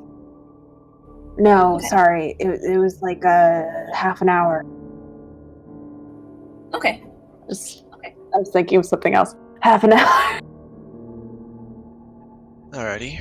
Well, All right. Should we try to meet up with the rest of our group? that's probably a good idea. Tell them what we found out, see if they All right. found out anything. And we make our way Okay. towards the town hall. A step Thank you, behind. Nanny. Yeah, please literally don't mention this. The captain will kick my ass. Thanks. That is depending on whether or not this was actually what we were transporting, in which case, she'll probably will still kick all our asses, but that's beside the point. Alright, so sweet. You guys head in to deeper into Dye. Yep, straight towards the town hall. Straight towards town hall. You happen to pass a tavern. And you see that there's a bunch of kids just screaming inside, and you hear some lute music playing. It's actually a dulcimer. Just thought I'd My apologies. correct the vibe. No Correct the worries. vibe. Dulcimer we're familiar with. Dulcimer. Yeah, I would say you guys have heard this at least twice now. V just like, You better know what it is. Like there's a camera shot of the doorway, and V's head just like pokes out from the side, looking in. All right, He's like as he's still it wearing does. those weird goggles, by the way. He hasn't taken them off yet. Beautiful. As you do, you see the following sights. You see Digit with a face full of stew. You see Zigzil just having like a weird staring contest with like this one weird kid who's just like vacant, nothing there, and Zigzil's like eating his stew. You see that Selfie is on the table jamming on her dulcimer. You see like there's 3 kids like, yeah. You see this giant Goliath stirring this pot of stew. And then Carva and V, you feel the gentle patter of rain. And this cool rain runs down your back. Cattail's blessing. Yes! Oh, I know I can't feel it, All but I'm right. so excited. gotta make things a little more difficult. Rain. Well, I think we found them. Yeah, sounds like it. Looks like it. Hopefully they found, well, Cal isn't with them, obviously, so hopefully they found a place to drop them off. Shall we go inside? Probably a good idea. I don't feel like getting soaked today. All right. So you guys go inside. It's so warm in here. It's lively. There's people chatting and laughing. You hear this music going on, and you see your friends having a grand old good time. Ah, there you all are. So, V. Hello there. You should come try this stew. It's quite good. Digit, you're With looking well one fed. eye open. what is she singing? Haven't you heard it? It's called Sandman.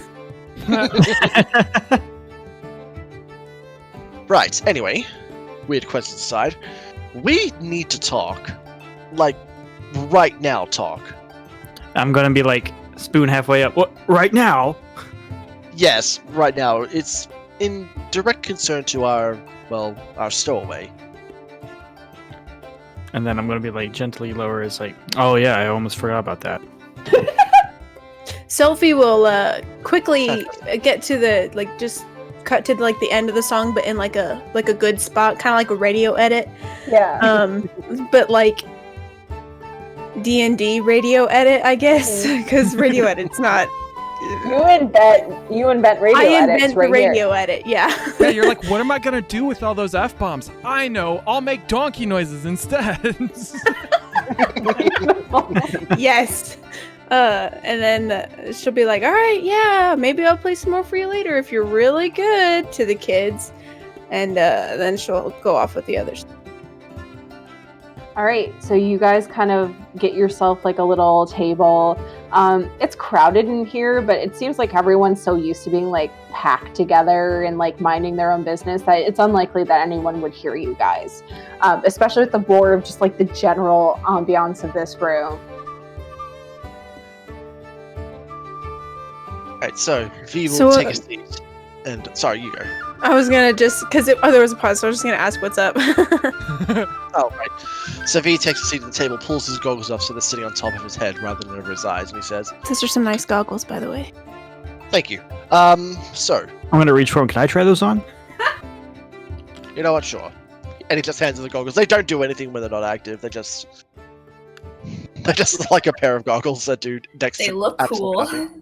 And I'm just gonna put them over my mask, and it's gonna look real stupid. do they look anything like this? Those are rad, Dandrew. Those are yeah. I rad. can't Those see are cool through these. These AF. are actual welding goggles, so I gotta take them off. They look cool, though. They look similar to that, just with like red lenses and a couple of mechanical bits in the center and off the sides. Ooh, I do like your eyewear there. That's fantastic. Thank you, but Do they serve a purpose? yes, they let me detect I'm gonna, magical auras and and- like. as you were handing me the Impressive. goggles, I'm gonna absently just hand you the bowl of stew. V just like takes the bowl of stew, looks at it for a moment. Just, thanks. Something down the table. It looks better than kit and cats do. So But that's not a very high bar. Let's And be then- completely honest. And then I'm gonna just kind of lay a friendly hand on your shoulder and be like, okay, so what have you heard? Right, so Clara and I did an investigation into the room where the stowaway was, we think, staying. The lock was broken. It was also locked from the outside, so that's an implication in of itself. The lock was broken. When we went inside, there was vomit in the corner. Now, the vomit was magical, weirdly enough. How Magical can vomit? vomit be magical? That sounds gross. It was, extremely, but You're saying that someone locked our friend inside that cellar. Why are we assuming it was on purpose? It could have been an accident. mostly because we saw a note that was saying, my name is Cal, I need to get to Dire, if I get to Dire everything is fine. Repeated over and over in a degenerate fashion. And V will hold out the note to show them. Do you think that maybe this person was sick with some kind of magical illness? Maybe That is that's a what caused the possibility. vomit. The magic in question was of transmutation origin, which, for those of you who aren't magically inclined, transmutation usually is usually magic that changes someone in some form, usually changing physical shape. It is possible it's also changing his mind, but that's not the weirdest part of it. There was also divine magic in the mix. And from the vomit, these strange black bubbles that was constantly forming and lifting out of the actual mix itself and then popping in the air. Would I know anything about that? roll me a religion check. Can Digit roll one as well? You may also roll a religion check. Can anyone who wants What? to roll it? I would say Yeah. yes. Oh, that's bad. you. That's V a is 4. now like, Yeah, gotta open up my 4 character sheet for again. Zigzo. Oh, what the heck? let's see. 8 for Clara. 20 Turns out I for don't know. Sophie. Turns out I don't know much about standard religions. 17. Oh, my dice is still rolling. What did I get? No! Oh, boy. Oh dear. Wieners. Okay. Wieners. I would say Wieners are very tasty, said Zixel. I concur. That's right. Wieners are delicious. Zigzil, Carva, and Digit. You're thinking back, this doesn't seem familiar to you guys. This is kind of a weird concept, like weird floating black bubbles, like makes no sense. B, you've been near dead zones before. You've been around things called bloaters before. Bloaters are these fun corpses of anchor creatures that, when they start to deteriorate, black bubbles come up and pop. And they are always at risk of exploding. Oh. Selfie. With your 20.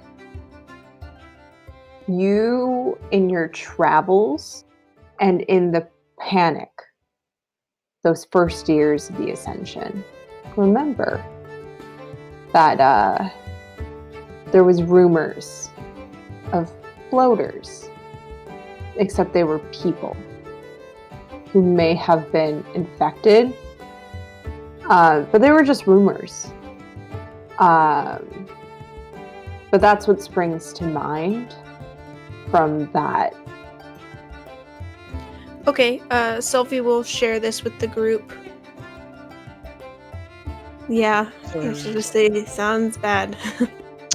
Chances are we've brought a bomb into Dire in human form. Or we need half to get him out. Is This there is- is there anything we can do Oh, to no. cure this person? Is there any way to help them? I would say We Selfie should is inform the the cleric. only one who could roll a medicine on this, if you would have any idea. Oh boy, oh boy. Come on, Selfie, roll your medicine. do it. Oof. Oof. It's a rumor. You don't know. I don't know, guys. I'm not a healer. Like I don't know much about medicine. Should we at least give this rumor, this possibility to the cleric, Zola? It's probably a really good idea just to be safe. She might know more than we do. I think we should go there right now. I agree. Yeah, definitely. And quickly, because if he is just a bomb ready to go off, we put all these people in danger. Absolutely. Yeah. Well, Sophie's gonna get up and just start walking out. Yeah, Let's same. skedaddle. I have no patience for this. We're going. he snatches his goggles from Zixel's head and just sets them back into his pouch and makes his way out. All right, my sweet. You head off to Zola's. You know, Zola lives on the other side of the island. In that foresty area you see back yonder. Let me ping it. She lives around here. You all take the time, you get directions, you head there, you go as fast and far as possible. I'm going to change up the music because we're going deep into the forest temple, my sweet. Oh no. Wait, is boy. there a river we need to cross first? Because I know we got to go over the river, then through the woods, and then we get to grandmother's house. Go to jail. All right, everybody, I'm Just go going to to jail. jail. Bye. Bye. We'll miss you. I'll send you a postcard. You enter into these thick pinewood forests. As you guys walk through, you see debris of what looks like an old battle, great axes that trees have grown up around, swords, shields, skeletons, the remainders of a war. And you head deeper and deeper. The sun is blotted out from the rain, and you hear that crashing of the rain droplets. But it's dark here. But you don't feel scared as you proceed further. As you do, all of you become aware of a soft blue light leading you forward. I wonder if that's the place. Do you guys see that light up there? I hope that is exactly where we need to be going. Sophie's just gonna keep beeline straight I'm for gonna ask- that place. I'm gonna ask V. Those goggles show anything to you about that light over there? I'll have to get closer, and I don't think we have 10 minutes in order to calibrate them properly. And I don't want to have to spend an energy source for a rapid calibration just yet. I guess we'd better just go then. Above game, I'm not sure it's a good idea for me to spend a spell slot to cast instantly detect magic rather than ritual. That's fair. understandable. Okay, so Selfie, as you head forward, you become aware of these mushrooms and rings and these beautiful flowers growing on the pine trees, and it's just soothing here. And you step up and you see this tiny thatch house. And you see smoke rising from a chimney, and hanging just above it is this blue sapphire stone that just kind of hovers in place. And you are aware of a gentle humming Okay. coming from within this house. Okay. Selfie's going to politely knock on the door and say hello. Come in, dear. I go in. All right. You walk in and you see a stone cobble floor. You see two tiny beds.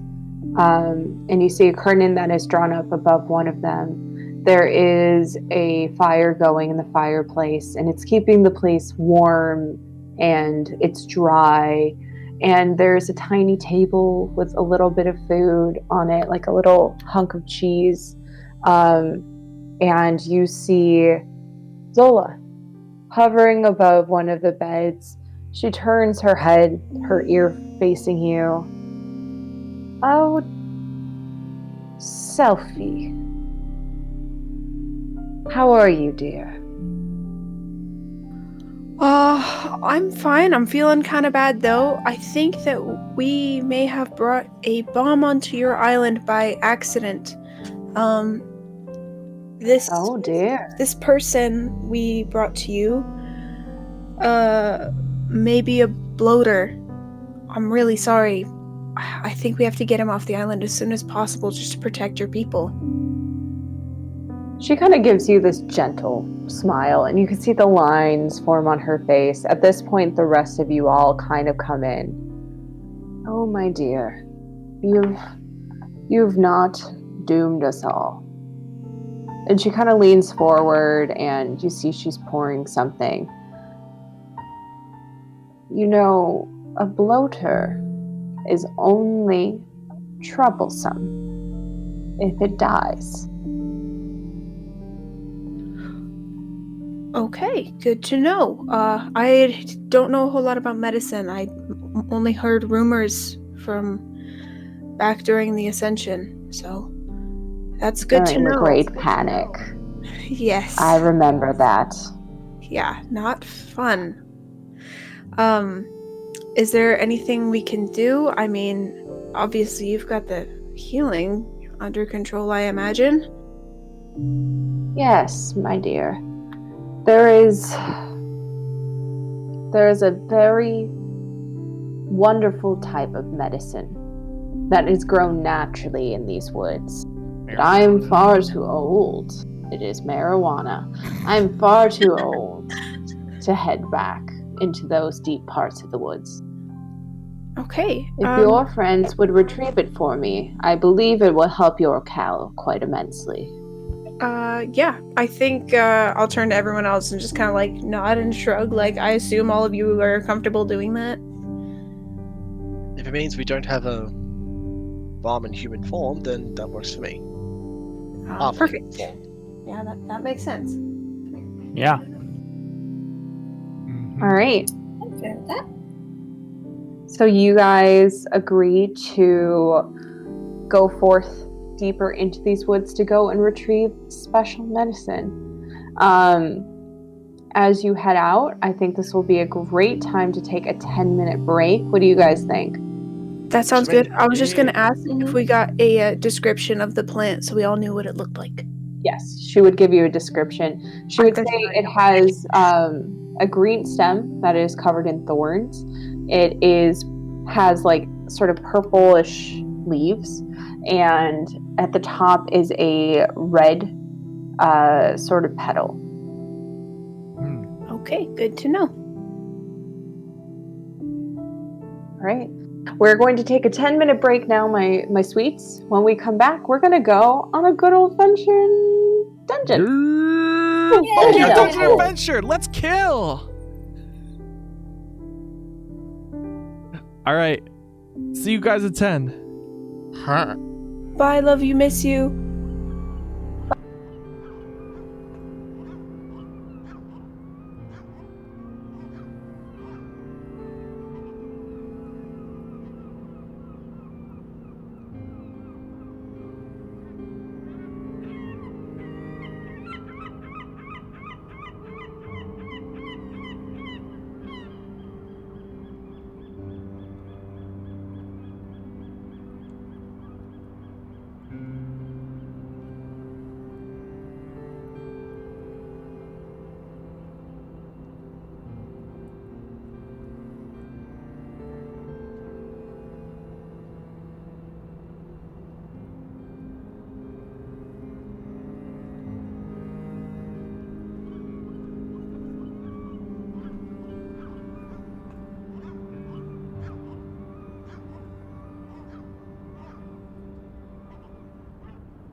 Are you kidding me? Okay, now there's sound.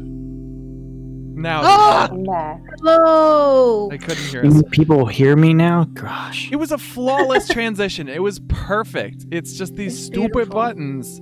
I swear to God. We truly nailed it. We truly nailed it in one. But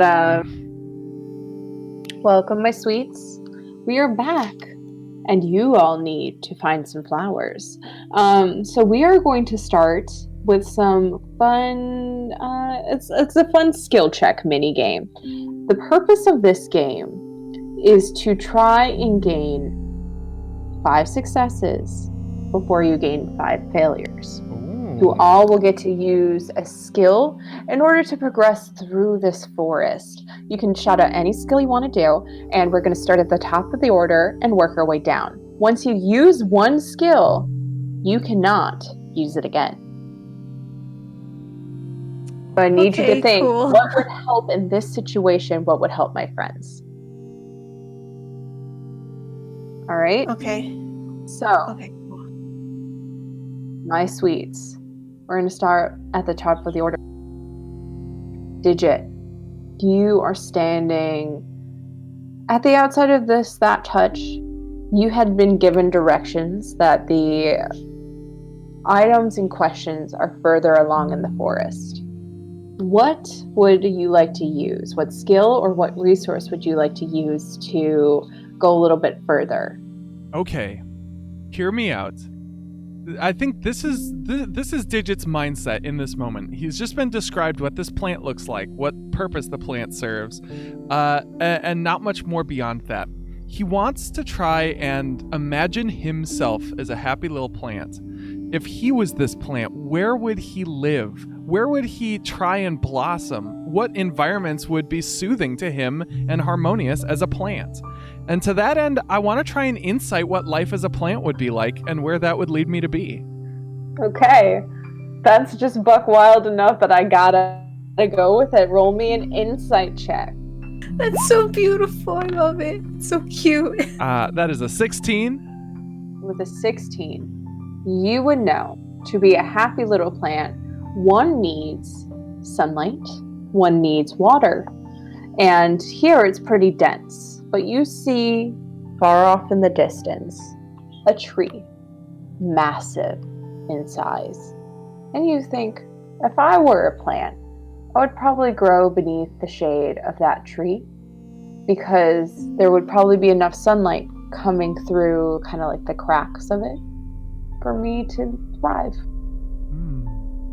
I think, if you guys will permit me, if I were a happy little plant like the one we're looking for, I would want to live over by that tree. The dappled sunlight, the nutrient-rich soil by its roots. What a wonderful home for a little bud. A happy little tree for a happy little plant. Let's go. How good a place does I need to start?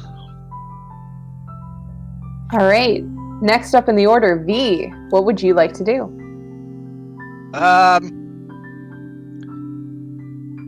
V, given a description of this flower and other areas where it most likely would be, V wants to try and look around the area for like signs of creatures that might have taken flowers that were similar to this, or petals, things in the wind direction. He wants to investigate the area to try to get a better sense of which direction flowers like this would bloom. All right, What skill are you going to roll? Investigation, if that's okay. Go ahead. Come on, that is a 23. That's another success. You kind Yay. of still your mind. You do the whole like lick your finger trick. You know that if you head northeast, you are likely heading in the right direction. And you urge the group to do so. And you all proceed deeper into this forest. Next up, we have Selfie. Okay. I think Selfie is going to look back on her times on the surface, exploring the forests, and remember some of that, and think about how she would use her elk to help her find other plants, specific things. And so I assume there's an animal somewhere. Maybe she'll call for a bird or something, and try to, I guess, get it to lead her in a direction. So I want to use animal handling. So you want to try to entice an animal. All right, Yeah. go ahead, roll me animal handling. Wolfie's so good with animals. I hope All right. so. What are you going to use to sweeten the deal for these animals? Just Disney Princess it. Because was just gonna say. you overheard this guy saying there's no more deer left, there's no more elk left. So it's going to be a small critter. What are you going to use to entice it? Selfie will probably use any rations she has, probably like a bread or a grain of some kind. All right. So you all kind of see Selfie go into this almost statue-esque state. She puts something in her hand, raises it above her, and goes completely still. And you're all like, what the hell are you doing, Selfie? And then you see, fluttering down, comes a bird that lands neatly in her palm and starts to nibble and nip at the rations. And she whispers something to it. And I think there's a moment where you make eye contact with this bird and you reach into your Fey ancestry and you speak that Sylvan to it, and it flitters away. And your heart tells you to follow it. Follow So the you bird. do. Follow the bird. Follow the bird. Guys, come on. Next up Follow the bird. is Carva. Animal handlings, insight, and investigation have been used. I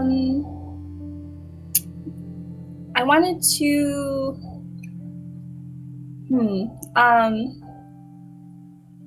Can she use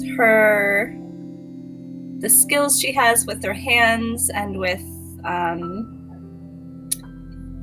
dealing with the intricate little things to,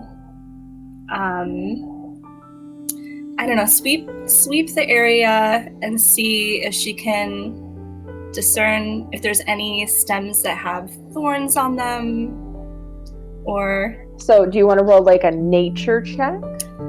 I was thinking like sleight of hand? Okay. Or would that not fit? So I think this is leaning more towards nature. If you wanted to make it more sleight of hand, something you could do is like, maybe there is a bramble up ahead. Maybe use your sleight of hand to clear away so your friends don't run into that bramble. Is that something you think you might be wanting to do?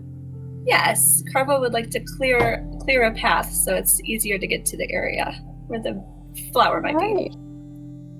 Roll the sleight of hand. Oof. All right. 7. So this kind of pricks at your fingers. You manage to clear a path, but you will take... Let me roll something really quick. Oh my.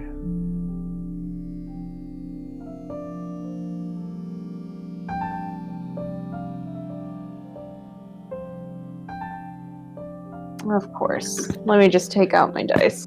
You take 69 points of plant damage and are dead forever. Clara's sacrifice will not be in vain. We will always remember Clara's name. You will take 1 point of piercing damage. A whole point. Oh my gosh. Oof. A whole point. A whole point. I rolled really low on that D4. That's enough damage to kill a kitten.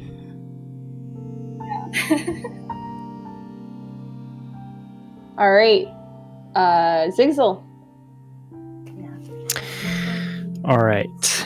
So I guess as a plant, from what I've been described from this plant, I have a lot of experience in essential herbs and spices, right? Mm-hmm. So I probably have a certain sense for what maybe the soil and the surrounding other plants or any like the general air might smell like. I would like to use my culinary tools skill to see if I can pinpoint what this might be. That might be that might be helpful for identifying it, but how will that help you get through the forest?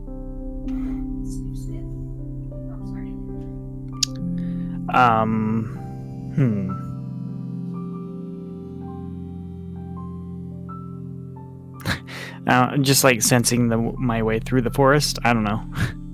I think Bethany had a good idea. So like smelling, so maybe a perception, or I know you're very strong, lad. Maybe athletics to kind of like barrel your way through.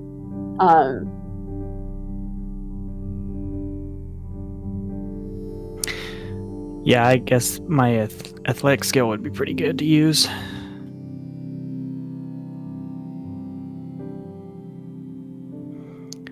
Yeah, let's do that.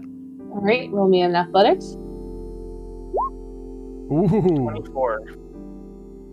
There is this massive log in your guys' way. The bird kind of flitters over it, and everyone's like, this is going to take us like hours to clear. And you just straight up donkey kick it, like just bam! And it falls down and breaks in half. And you've cleared away. All right. There's also some mushrooms on there if you want to harvest that later.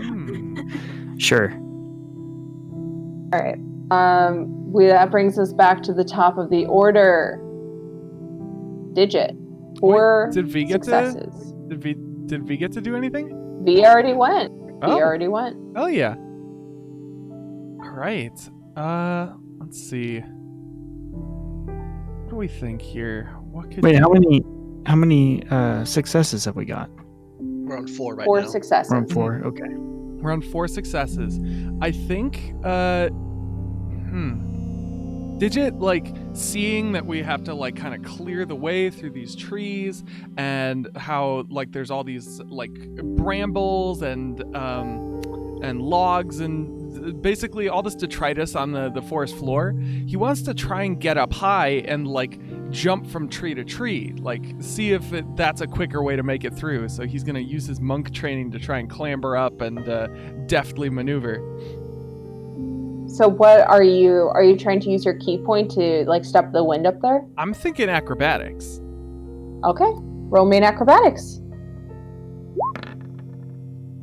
Oh, that's a 5 on the die for 11 total.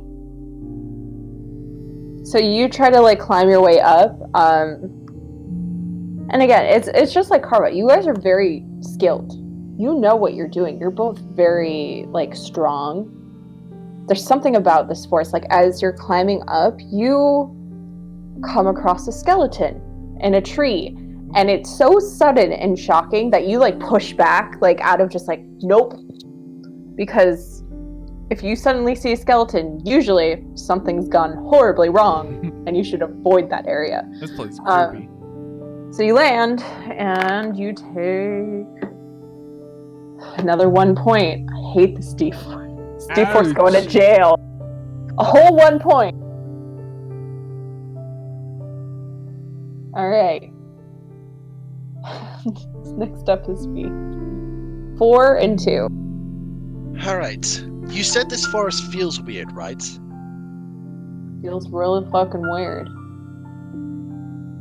Can V try to study the area and try to determine how it's magically inclined, and see if he can devise a way to circumvent any magical nature that this forest might have? I'm basically asking if I can roll an Arcana. I guess I'm going to ask you the same question I'm going to ask Zigzil. How does that help you through the forest beyond just recognizing something about the forest? Well, if V can identify Sell me on this, guys. Easy. If he can identify how this magic works, he could probably devise a method in how we could circumvent the magic that's being used. Like, hey, does the magic change how this forest looks, or does it change our sense of direction? And then we can correct for that on it. You could use one of your inventions. Okay, roll me an Arcana. Yeah, roll me an Arcana. Arcana. That's an 8. The dice have turned against us. It's 4 and 3. You guys think on it, and you kind of take the time to suss this out. It's not the forest itself is inherently magical. It's just the deeper you guys go in, and all of you guys are aware of this and spot this, there are so many more skeletons up here the closer you get to that great tree. So many more in this maze. And again, it's not that it's inherently magical. It just feels like you're trampling on sacred ground almost. Right, I getcha. So don't bring out the flames. All right. This probably would be frowned upon. This might be a good time to mention we did get another divine intervention during the stream. Oh? Would you guys like to do it? Who's it for? Now's the time. We don't know. We haven't done the poll for it yet, so I would have to run the poll and give everybody 2 minutes to decide. If it's Anchor, I'm going to kill Yeah, him. why don't we do this while we talk to Bethany and we talk to Selfie. We have 4 and 3. Whoa! It's what did I say last time? I said something good. It was like it's you got to vote to invoke.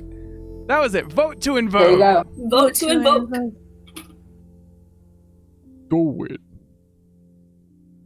I'm trying to think. Has anyone actually used perception yet? No. Nope. Okay, great. Selfie's gonna use her eyes. And see a path ahead. Bro, we Yeah, stupid. You're a path, maybe? Walk around. Well, here's what she's specifically actually going to look for is a path that maybe Granny has taken before. I'm calling her Granny, sorry. That's fine. That she has taken before. Maybe see has she come this way? Because maybe there's more in that direction. Here goes nothing, you guys. Roll me perception. Damn. Yep, the dice has turned firmly God against damn me. it.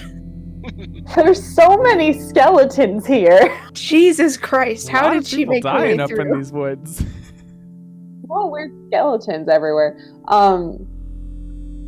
Yeah, the more and more you look, just again, a lot of skeletons. And I would say you would notice some very large ones, some very small ones. Some still holding their weapons in hand, some laying on their backs, staring up at the stars. A lot of skeletons. Okay. All right. I think the reason why you're so distracted is again, you guys feel like you're on sacred ground, and the hairs on the back of all of your guys' necks are rising at this point. We should get out of here soon. Well, All right, next. Oh, sorry. I was just going to point out that the poll has ended. We only got 3 votes this time. What? Though. It's a little sus. Thank you, Liam. Oh no. So, you've rolled beacon, which means a boon is granted to your party. I know Good when I'm going job. to add this. Okay. I am going to say, next up is Carva. Now's your time, girl. Bring it on home. Oh boy. Come on, Um, Carva. At Clara. the increasing Roll on you, number Carva. of skeletons appearing, and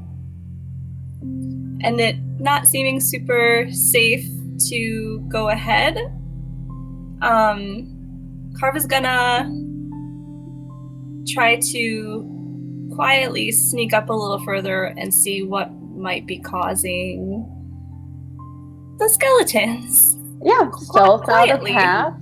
Stealth ahead. Roll me stealth. Oh, 25. And with that final success, Carva, you navigate through this woods and you find a clearing. And I would say at this point you all are kind of like following closely, not too closely, but just close enough to keep your eye on Carva. You come to a clearing, and this is what you see. A massive tree. Oh dear. By the way, I would like to shout out 2 Minute Tabletop, who graciously sold me this map. Thank you. Hell yeah. Check out his It's beautiful. check out his site. Beautiful. Everything's like $1. It's super great. It's beautiful. Anyways, you come here, you see this massive oaken tree. You see there's skeletons nestled within its roots, and you see 4 dryads and a patch of those flowers that Granny had told you guys about. What do these dryads look like? Great question. Dryads are usually these beautiful tree-like creatures that have leaves and flowers growing off of them. These dryads look burnt and charred, and you see smoke rising up from them, almost as if the rain had extinguished a flame that they were, suffering under. Oh. Oh my gosh, Thank you, cattail! Good job, All right. Cattail. We love you, Cattail. All hail, Cattail. Woo. Right. Be cautious, What would you guys like my to do? friends. I don't know that these are friendly creatures.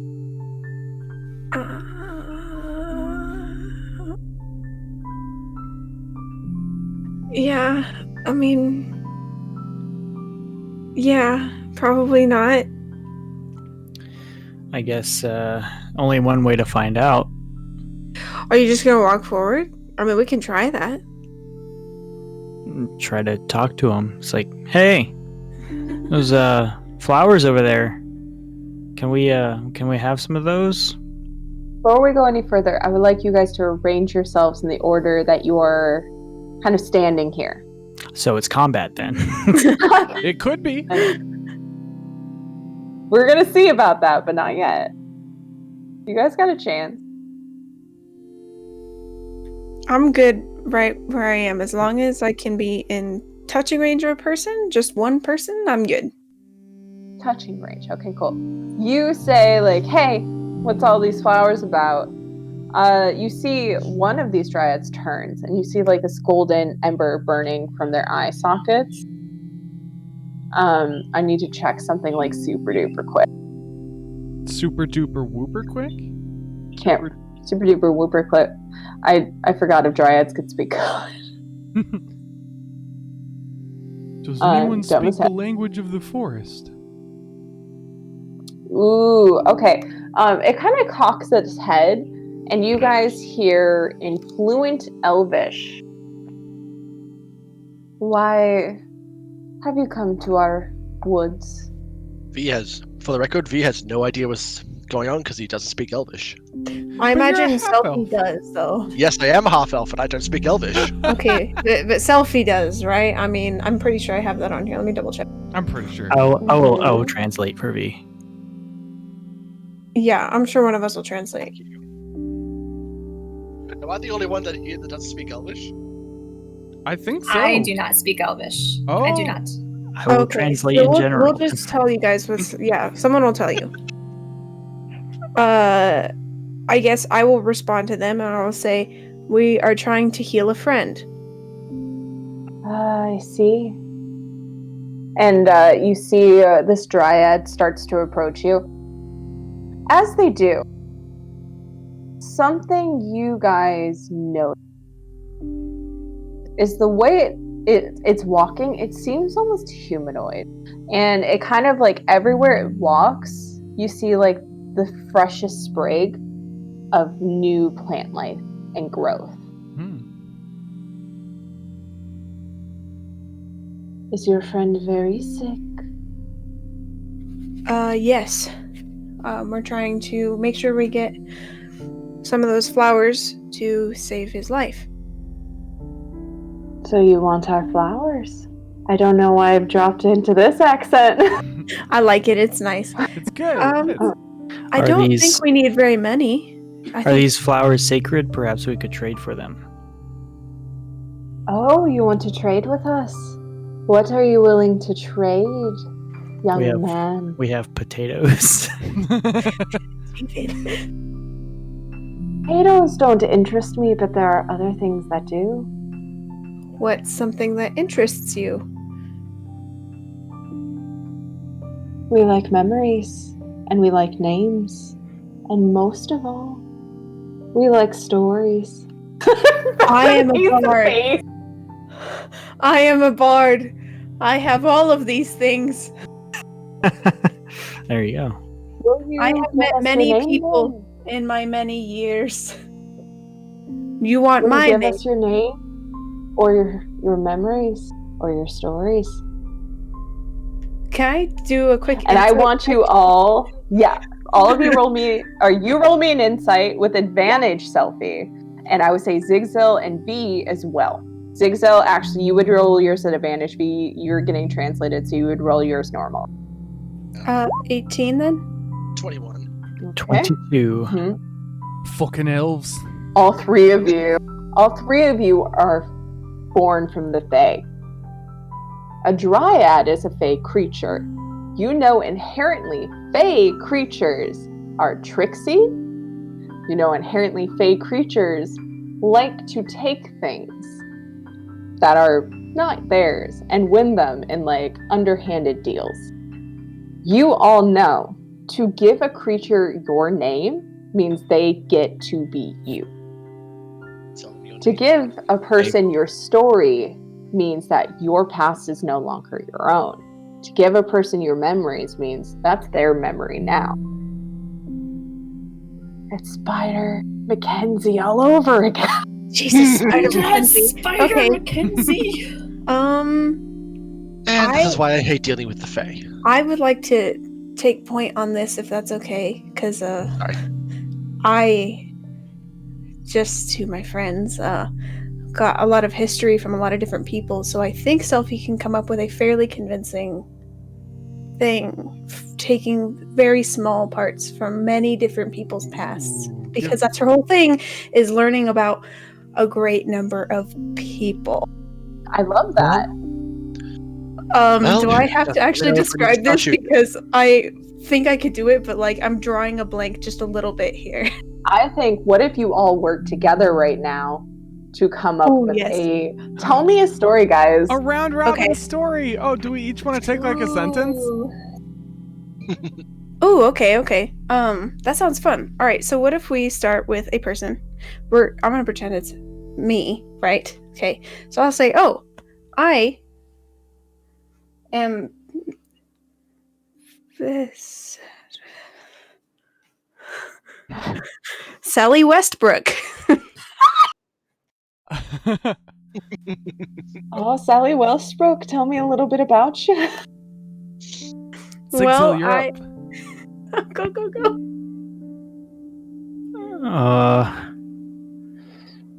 Okay. I'm from a little house by the river. What river is it? The Chansey. Chansey River. Yeah, that works. The Chansey River. And what is it that you like to do? in the Chansey River. And this Like- could go to the next person. Clara, go. I like to bring my dirty pants to the river and clean them against the rocks. We Why gotta, doesn't your mother do that? And go to the next person? V. Because my mother is too busy collecting sticks all day. You see, her mother had to collect sticks to ward off a terrible creature that used to live in the woods near the Chansey River. What sort of creature was it? It was a spider called Mackenzie. Yeah, Spiders Mackenzie. Sounds like a real dick. He was, pardon my language, quite the genital. You do know that the Fae are going to take that literally, right? Yeah. That's fine. That's fine. No, it's not! We're going to see this 8-legged dick monster sometime in the future now. Yeah, it'll be exciting. We can kill it. But Stop ruining it. so Selfie's mother had to collect these sticks to please Remember Spiders Sally? Mackenzie. Sally Westbrook. It's Sally. Sally Westbrook. Sorry, I get confused. Elven is not my first language. But Sally Westbrook's mother, Mommy Westbrook, well, Sally hated seeing her mother do that. So what did you do, Sally? So I went down to the river to care for our pants because our father was away and he could not collect the sticks to keep Spider Mackenzie away. So I did, and I would clean the pants by the river because father was ailing, and so was mother, and their pants would become soiled very quickly. So I had to clean them so they would not feel embarrassed. I think that was beautiful. Let's wrap this one in a bow. All of you give yourselves a round of applause. That was magnificent. Yay! Bravo, everyone. Good job. So proud of all of you. I love how this story had a distinct beginning, middle, and end. I am going to say, because you all work together, roll me a deception and add a +5 because you all did so great. You were very kind. Oh, geez. Okay, 14 then. And that would be at advantage. Okay, then 16. 20. 16. Yeah. Wait, are we all rolling? Oh, that was for deception? selfies. Selfie was doing Oh, it too. sorry. Yeah, but you And guys were were all supporting. at helping my brain. My bad. You're all fantastic. Let me roll something for this lady. If the thing ever low.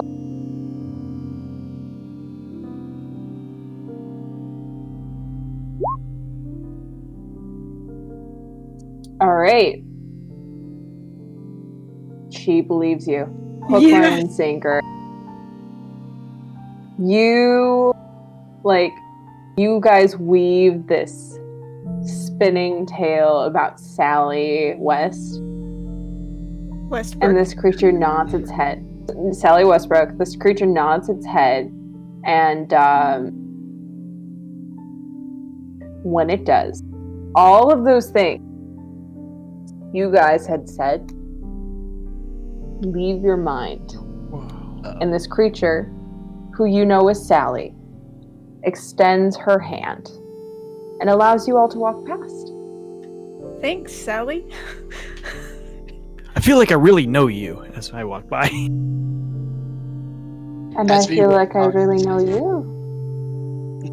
Yes. As V walks past, he says, "Good luck with the spider." You guys hear the in the distance. It's Spider Mackenzie, but it's just genitalia. Horrifying. Oh no! The genital Floppy, flop, spider. flop, flop, floppy, flop. Oh god, So it's a you all walk past. You all walk past, and you all are able to see the flowers. You see that there's 3 other dryads. They don't really pay you heed. They kind of step back, seeing as you've already paid the toll. The Dryad toll. You guys take the dryad toll. I hate the face so much. We've decided Do you say not that to out loud? kill them. No, that's above game. Gotcha. And then V, you're staying back there. V is keeping back a little bit, yeah. He won't stay right back, but he's staying about here. Okay. All right, so you guys see the flower. What do you do? I'm gonna warily look around just to make sure. Like, all right, they seem pretty cool. Does anybody Especially have? Sally, she seems rad and like she's just having a hard time. I hope her parents get better soon. Does I'm gonna ask the group? Does anybody have specific knowledge of plants? That's why I'm back here. Oh, not I. I should have picked this as a skill. That was so dumb not to. Oh. I would say you guys would see, though, like, the one that Zola described, aka Granny, is very clear. Oh, okay, yeah. I mean, It's just a matter of picking it. right. Do we like, only need the one flower? How many do we need? She just said one. Okay, to be safe, Selfie's like, well, let's not just cut it. Let's take the root, maybe? Very carefully, just to be safe. Like, I don't know a whole lot about flowers, but, like, I feel like it's fairly common knowledge that, like, the root is important. Oh, So, the she'll root is just... part of the plant. We should take the whole plant. Okay, sounds good. Let's do that. So, like, Selfie's gonna carefully just kind of start trying to dig it out. Okay. So I would say with enough time and effort, you guys dig it out, you have it, you're gently cradling it. You turn to leave. You see the three dryads and you see Sally. I would say, V, this whole time, Sally's just been looking at you with an almost, I wouldn't say cat-like, genuine curiosity. He just like shifts his eyes back and forth. He doesn't say a word. You think she smiles at you. I say you think because it's a dryad and it's hard to tell. Yeah. All right, do you guys decide to leave? Slowly. I think we got what we came for. I He think just so. has a look of like, oh crap, what now? Just like eyes shifting back and forth between the party and the dryad. It's like that almost nervous eye flick. Oh, I think before we leave, Digit's gonna ask one of the dryads. He's gonna like go over, try and like make eye contact. The skeletons in the forest. Do you know how these people died? They killed each other. The orcs and the Goliaths from before. Does Digit understand this? And does one of us hear it? He'd be speaking in Elvish. Cause, well, actually, yeah, you might be shocked hearing a Minotaur speaking Elvish, but yeah, he speaks Elvish. Yeah. Okay, yeah, I was like, wait, hold on, what? Yeah, Hello? in fact, I feel like Zig's been like translating the whole time, like not to anyone in particular, but like maybe thinking Digit maybe couldn't, but nah, he's understood the whole time. And I would like to roll an insight on this thing. Go ahead. Whoa. As a 15. A 15. This thing is telling the truth. These are the orcs and Goliaths that came before. Yeah, Digit like bows his head solemnly for a moment, then looks back up. It's sad to hear, but thank you for telling me the truth. You're welcome, cowman. Can I have your name? It's, his name is Daniel Jackson. No, it's all right. I'm Aegis. No. Oh, yeah, okay, great. You see this creature cock its head and then kind of tilt. And it seems to be thinking, and it can't quite process Aegis. But you have an opening. Gotta go. Yep, let's go. Quick. Good day. Yeah. Yeah. let's Yeah, hoof he's it. out of there immediately. I say, V, you sense Sally's eyes lingering on you until you disappear into the tree line. And Good, then for a little while after. Good Yeah, luck that sounds mantling about a god, you dumb fey creature. You dummy. You idiot! Alright, so you guys head back. I'd say because you guys successfully got here, it would be easy enough for you guys to get back. And you return to Granny's hut. You see the thatched roof. You see the spinning sapphire above the roof. And you walk in, and you see Zola sitting on a little stool, sipping a little bit of stew.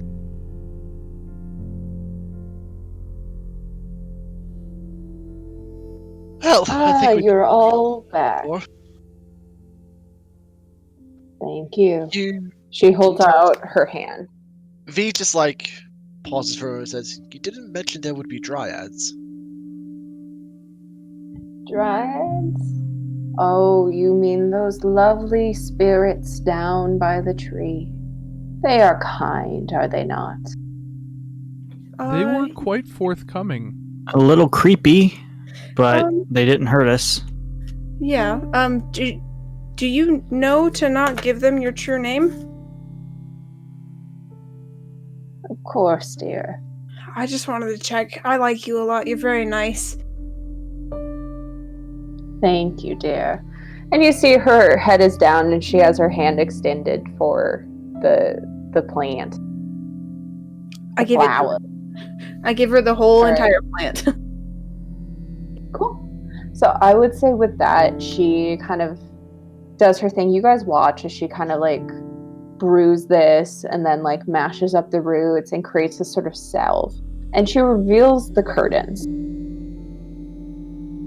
And she takes the salve and she takes the leftover tea. And you guys see Cal, who is breathing heavily, but still alive, as she kind of like pours the tea into his throat, and you hear him cough and gurgling.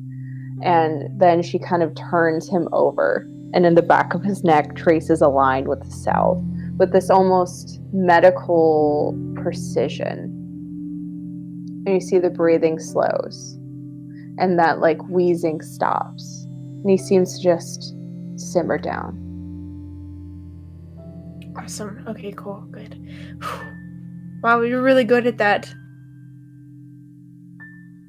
You all did very well. If you would like, you can rest here for the night. What does this plant And do? sure enough,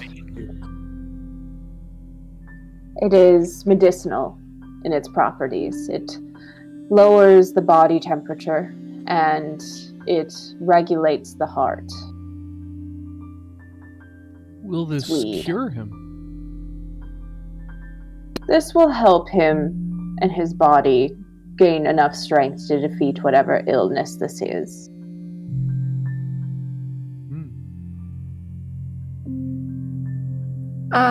Is there anything we need to grab for you before we settle in for the night? Maybe some firewood or anything? More weed. No, dear. You all should rest.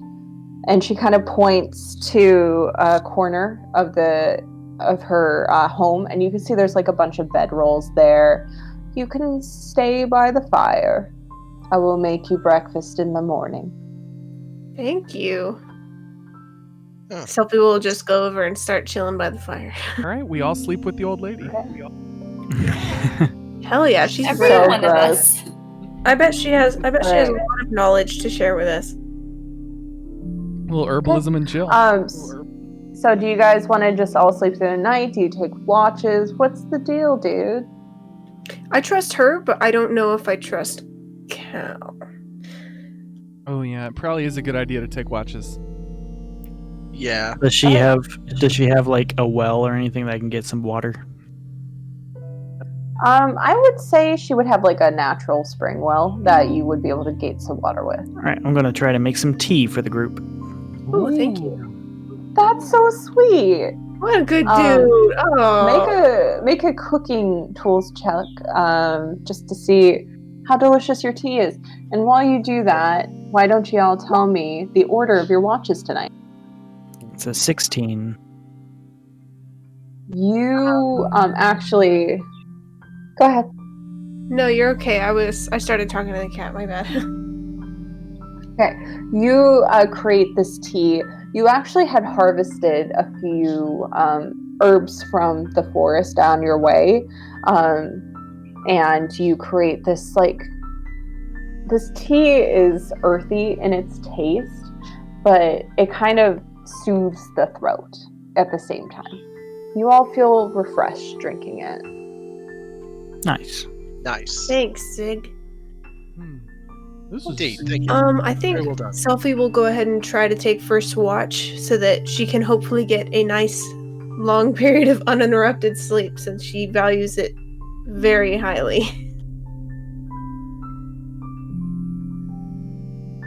Selfie first, you have 3 more watches. Yeah, And I you think, guys can double up. I think by the time she's done with her watch, I'll be ready to take watch as well. So I'll do second. I think Digital go Okay. third. Yeah, V will take fourth watch. Can I double up with Selfie on the first watch? Hell yeah, the You sure can. girls! The girls! Woo! Okay, so we are all going to do watches. You guys will roll perception checks. Selfie and Clara, as you're known, you guys can decide if you want to give one or the other advantage. I want you guys all to roll this first, and then we'll kind of go through the scenes. And we'll go through rather rapidly. Okay, I don't have very high wisdom, so if yours, I think mine's at 11, so if you want to take point on that, I can give you advantage. This is perception. Yes. Perception, yes. Okay. Can I hand Selfie the makeshift journal, assuming I asked V if I could have it back after he read it? And can I have her read the back of the pages to me so that I don't fall asleep? Like what random pages the journal was made of? For sure. Oh, I'm into that. That's a really great way to give advantage. Go ahead and roll at advantage, Carva.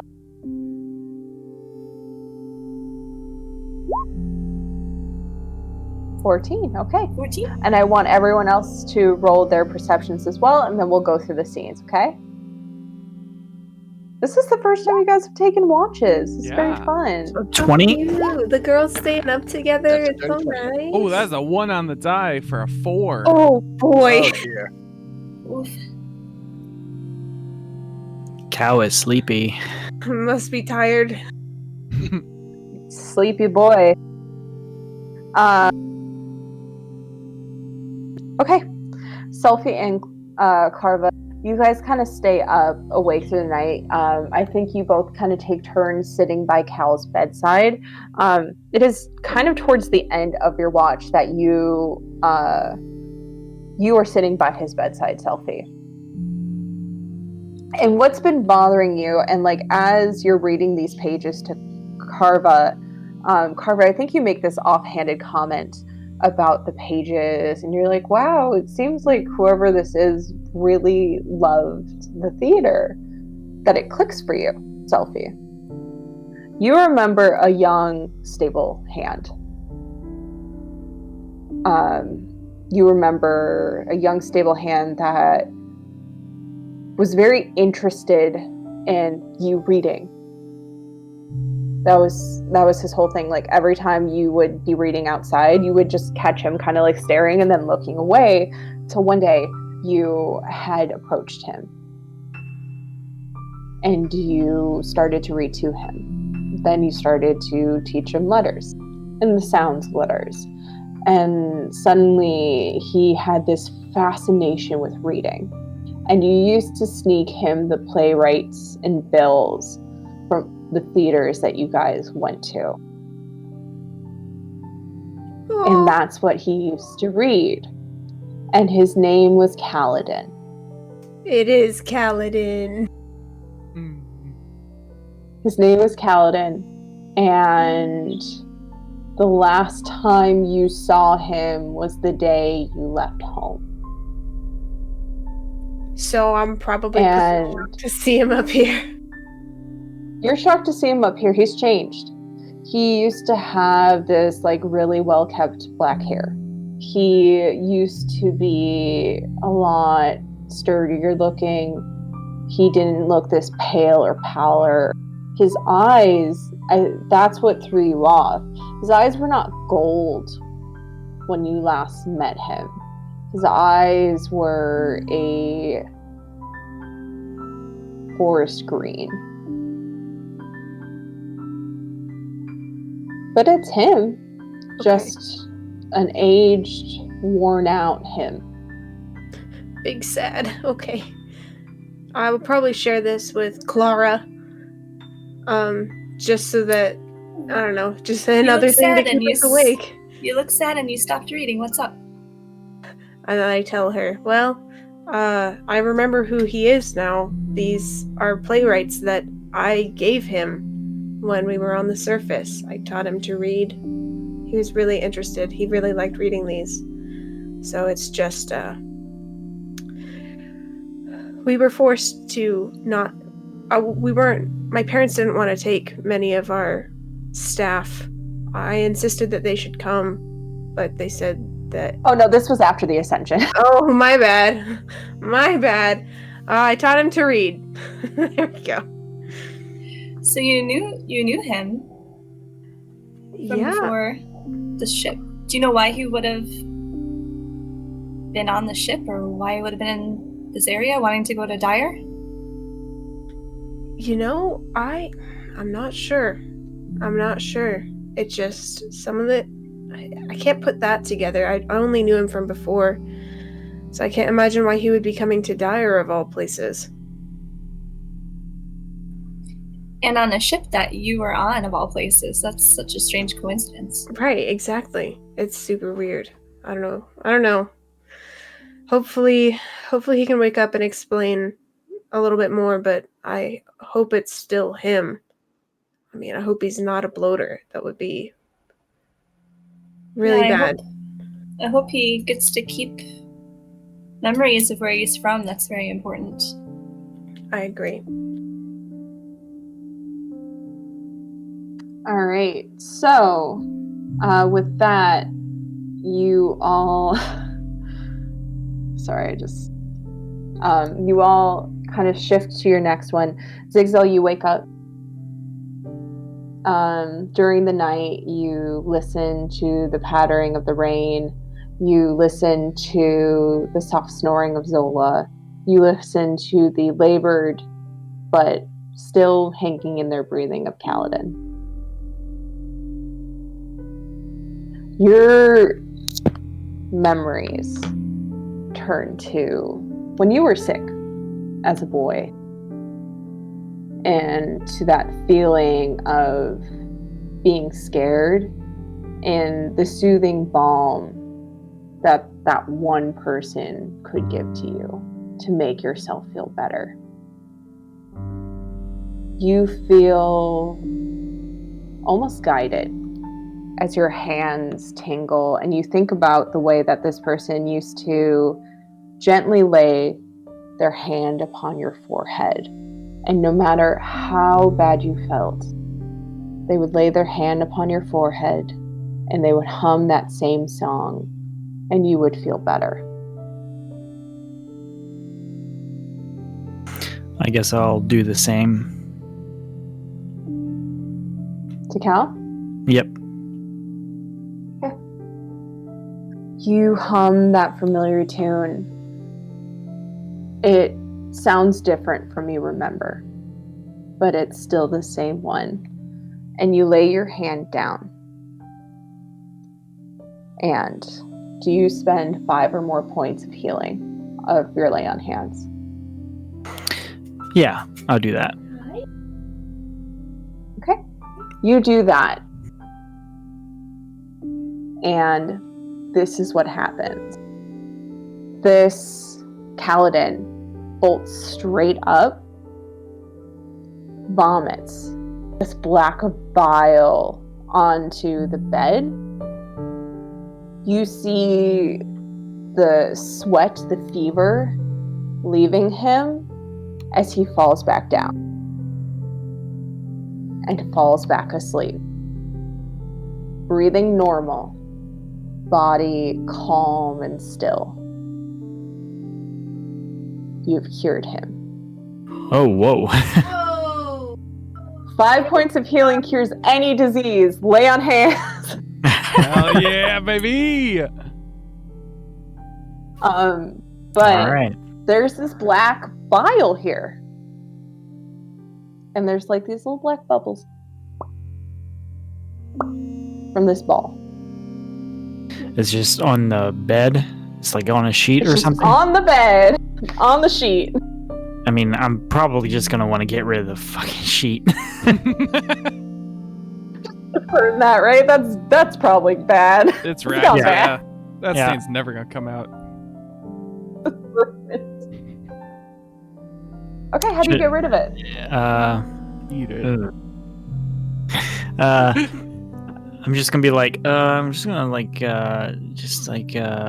take this out to a bush somewhere and get it away from everyone, and I'll tell him in the morning. Like, it's like, oh, there's some nasty shit that I just he threw up. I think he's better now. Okay, No. so we'll save that for the morning. Next up, we're moving to Digit, though. So you go to sleep. Digit, you wake up. You roll a nat 1. With nat 1, you're thinking a lot about Aegis, and you're thinking a lot about your home, and you're thinking a lot about the people you miss. Think about your teacher. Think about the other Digits. You remember this fond memory of you guys hanging out by the white stone temple and seeing how far a person could throw a rock. And the memory kind of fuses with the memory of the kids and the bubbles, and you wonder if your friends were here with you, if they would also like those bubbles too. Oh. And you wonder about all the things you've seen and all the things they might have liked if they were with you. And it almost lulls you back into a sleep until you find yourself dreaming of your friends. Buddy, it's a homesick cow. It's a homesick cow! Cows need friends. V, with a 20, you wake up when you hear a pop of the fire. The flame is going out, but you are awake. Everyone is snoring. It seems like Digit forgot to wake you.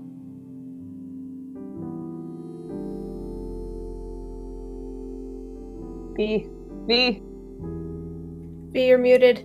We can't hear you. V. Ah! There Sorry. he goes. But yeah, if V snaps awake, realizing that it's meant to be a shift, and didn't wake him, he's like, God damn Aegis.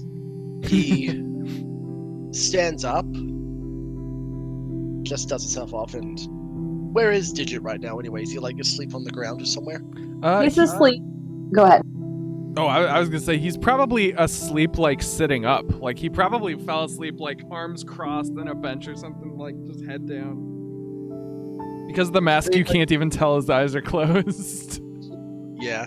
V is going to move up next to Digit, then just shove him over. You Try to wake him. you tip him. Yes, he does. He tips down. Yeah, I mean he tips over and he goes full timber, and the minute he hits the ground, he's like, oh, hello, my friend.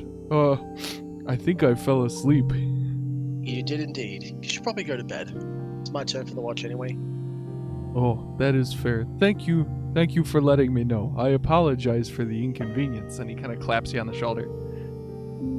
Okay.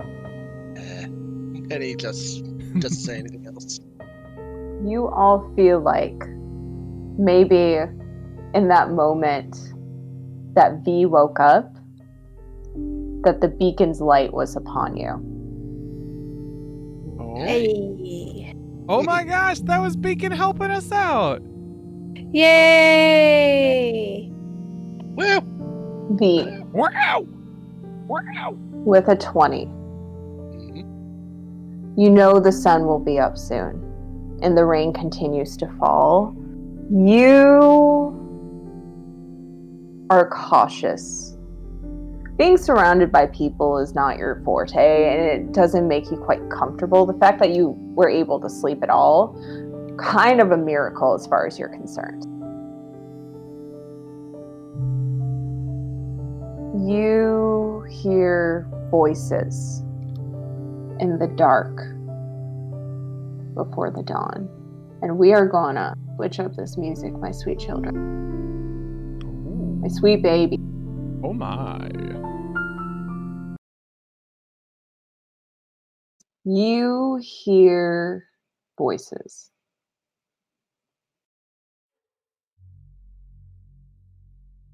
Ready? What voices do I hear? Soft whispers of voices. You mean it's coming soon? Why the fuck do we have to trek out here? I told you. No one's out here. It's fine. We just grab it and we go. You hear at least 2. Yeah. And you hear 3 sets of footsteps. Are they from outside? They're from outside. V is going to.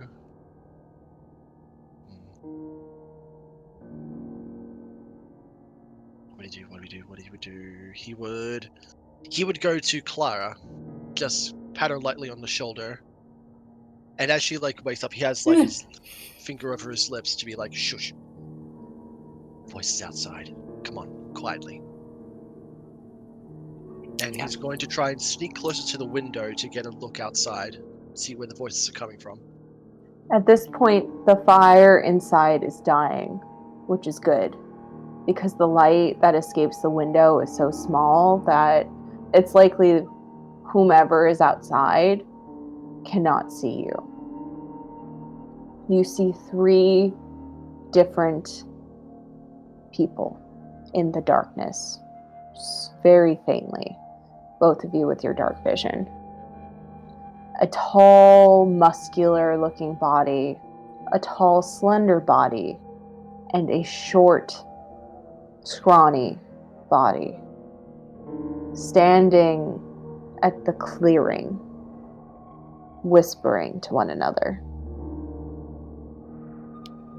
I heard, though, that this person's really powerful. What if they wake up? What if they catch us? Well, if you keep talking, they're going to catch us. I need both of you to roll me stealth.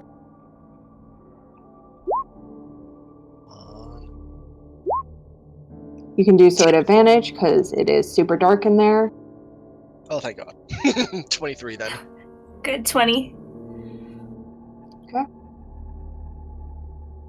Let me roll something super quick, super duper whooper quick. Oh, I'm sure this is fine. It's fine. Yes. It's Roll fine. 20. Can you load? This fine.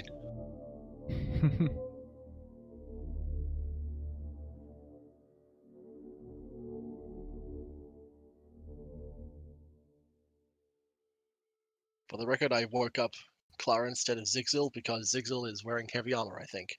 Mhm. You guys see the tall and scrawny one tilt its head, tilt it back, but you don't think it noticed you.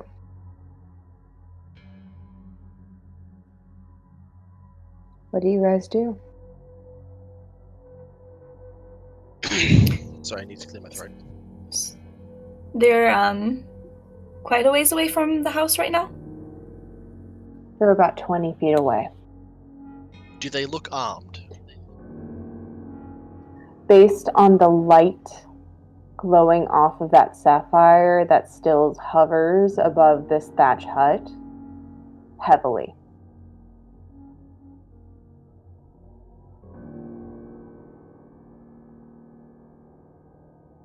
Clara, go wake up the others.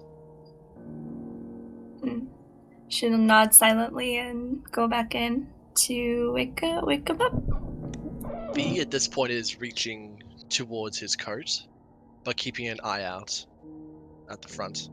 Keeping a damn good eye on them. I think you could probably tell. I think the DM knows what V is reaching for right now, but Of course I know what it is.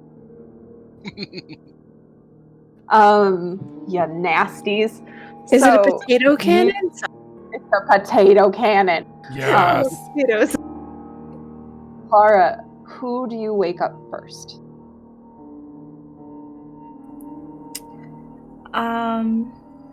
I'm going to wake up Selfie first. Selfie, you awaken in the middle of the night. You see Clara hovering above you. I assume. Yeah, I'm giving her the old shove finger. Sophie just won't say anything. She's just gonna nod, like, I get it, okay. But, like, I don't know what's going on, but I get it. In the dim and dying light, you see V reaching towards something, staring out the window intently, on guard. Who do you guys wake up? I can I'll go point for at- one and you yeah. can go for the other. Yeah, I'll like point at you, and then point at Digit, and then I'll point at me, and I'll go to Zigzil or something. I'll thumbs up. Both of you guys awaken, same thing. Your companion's over you saying, shh. In this time that they are waking up their friends, you see the bigger one, the muscular one heading forward. When he gets to be about 15 feet away, you see it is a very muscular man, human, with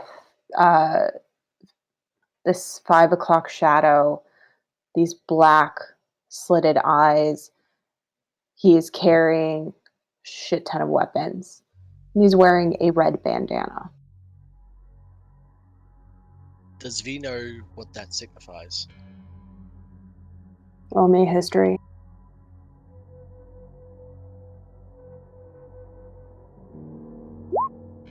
Another 11, damn it. Would he have advantage because of his background at all?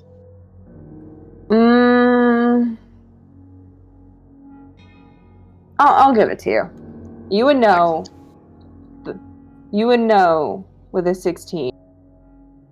There are a variety of different gangs that formed up post-Ascension. There are the three main ones, the librarians who wear royal purple. There are the Azure Takers that wear royal blue. And there are the Salvation who wear the skull mask. Great, and the Salvation... minor gangs have sprung up. They wear different colors. So this isn't any one of the major three, it's one of the smaller ones. It's one of the smaller ones, yes. Alrighty, so this is not one of the major three. Does it look like he's At this point, he looks like he's heading towards the building, but he's not looking towards the door. He's looking up at something. What room does Zola sleep in? Does she sleep in a separate room? Same room you guys are sleeping in. It's all one big room. Carva's gonna go and try to wake up Zola silently too. I assume you go because she's blind. I assume you do the shh because she's blind, right? You do, and she's like, "What's going on, dear?" She'll whisper very quietly, intruders outside. Why are they here?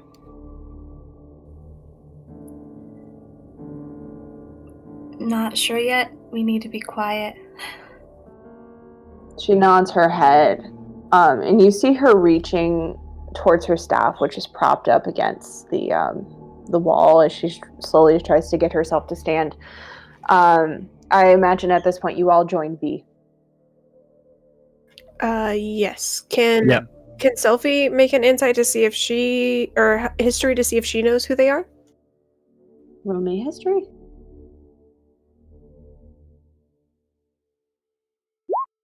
Okay, I just thought maybe if just to try.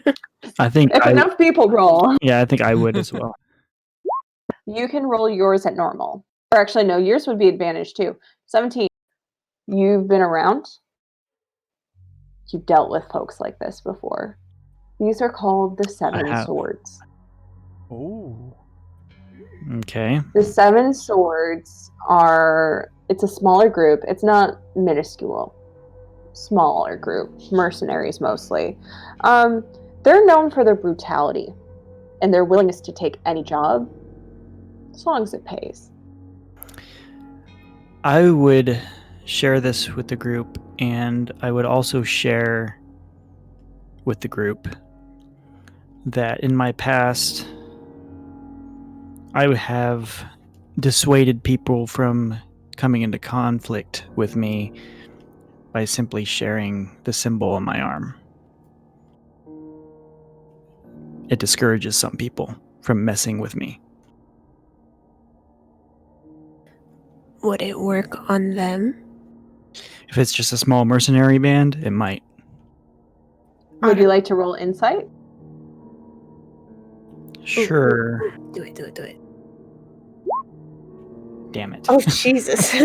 It's totally going to stop them. Feel super confident. Oh my god. I mean, it's worth a try either way. There Right? is a way to resolve this non-violently, and it's worth the try. If we can deal with these people peacefully, that would gladden me greatly. But if push comes to shove, it seems like these are bad people. V at this point I will, agree. as quietly as he can, summon or reach into one of his pouches, grab his turret cannon, set it up on his arm, just as an insurance policy. You would see at this point the main dude, that human, 10 feet away. The others, you see a gnome with this mop of blonde curly hair and these big eyes, just kind of darting around nervously. Even in the dim light, you can see looks nervous as hell. And then you see a high elf. The weird thing is, you notice this high elf only has one ear. They're about 15 feet away, following what you presume to be their leader, who's continuing to move forward past the window, still looking up. I think he's going for the crystal up top. Can Carva try to climb through, if there's a back opposite window or door, and get up on top of the hut?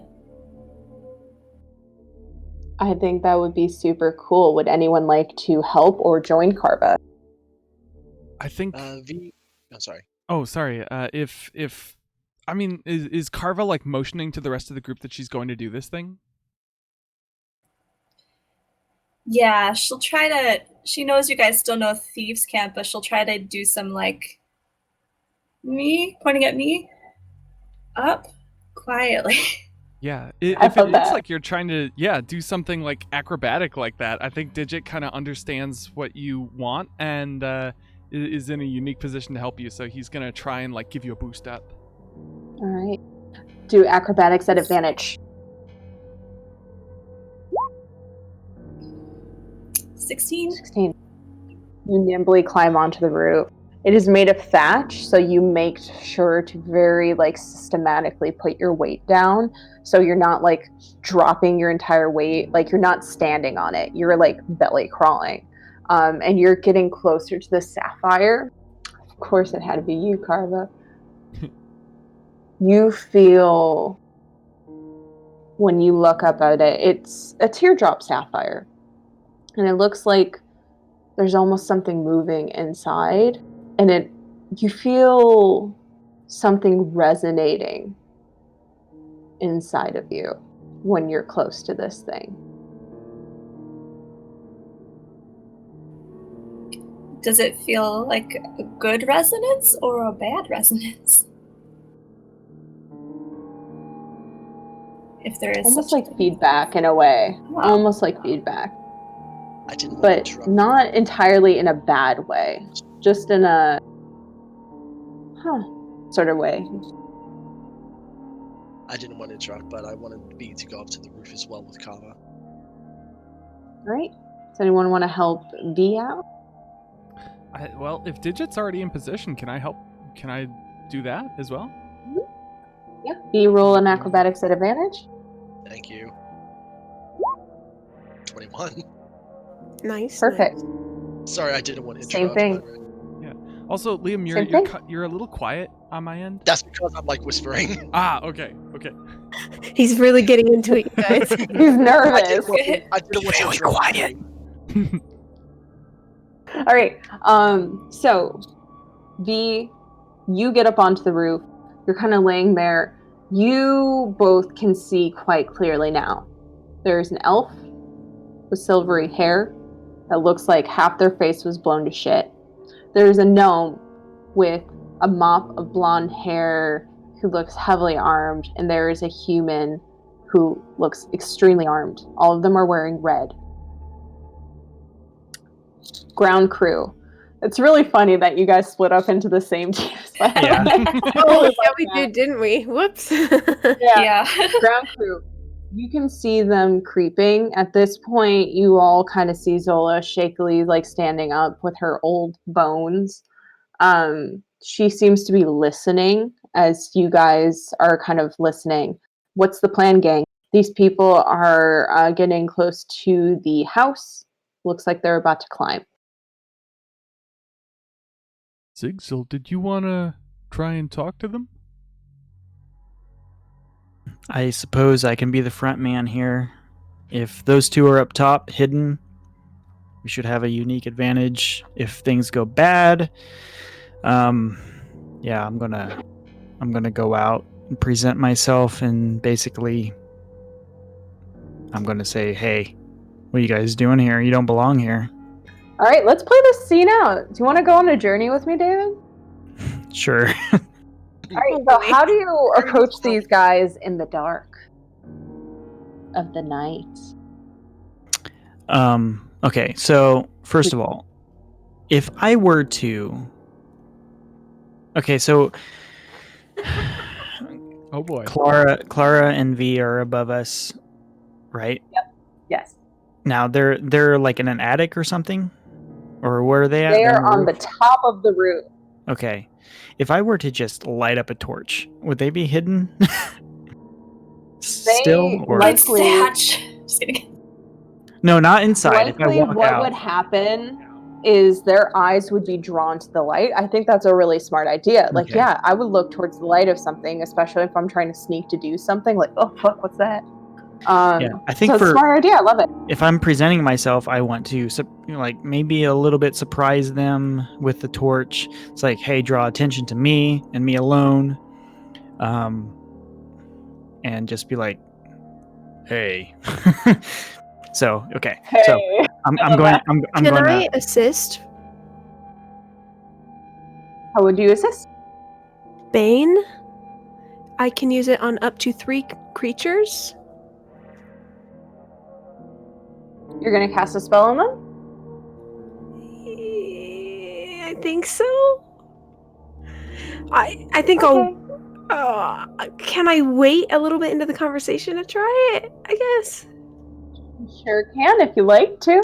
All right, I'm prepared though. Or just a warning. all right. Yeah, you're holding the spell. I getcha. What are you holding the spell for? Like, what are you looking for? Like, what do they have to do for you to be like, pew, pew? I think if the moment they draw their weapons, if I get a feeling either that they are not believing him or that they are about to attack him, I'm gonna bane them. All right, good to know. Zigzil. All right, here's what I'm going to do. So I'm assuming there are still some embers in the fire that I can use to light the torch. So I'm going to do that. And as Of course. it's coming alight, I'm going to be like, You there. Stop where you're at. You don't belong here. I am protecting this place. They'll see the mask, and if they are knowledgeable of the type of mask, and I'll show them my arm. If you recognize the symbol, you know what it represents. You don't want to be here. Leave now and state your purpose on being here. Are you trying to roll an intimidation? Well, see, like an intimidation. I mean, it could be intimidating, but like I would much rather just like use a form of persuasion, because I'm not an aggressive guy. I'm just like listen, you don't want to be here. Like, this is not the type of trouble you want to come across.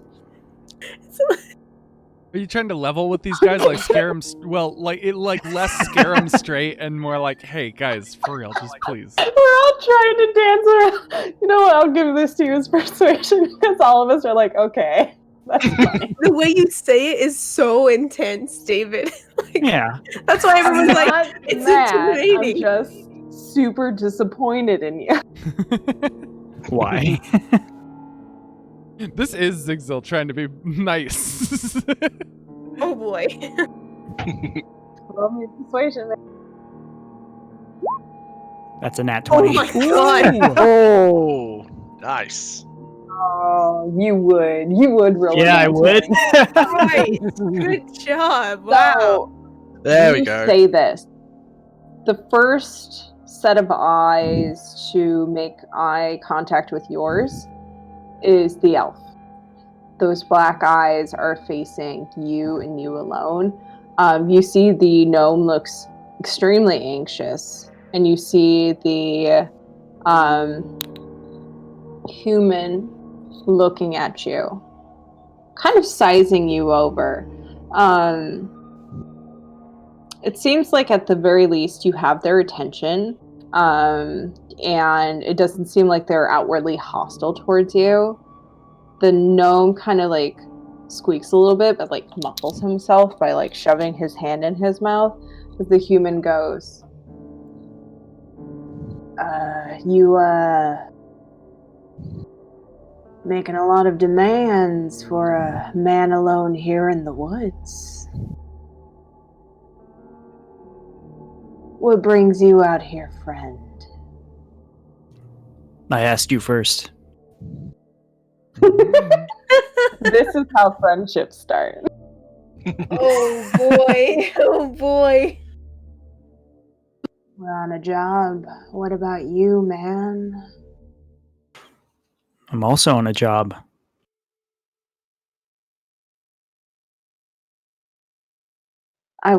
He's gonna roll insight on you. I love this. This is fun.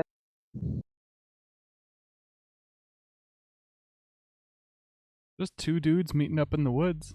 Just me two up what?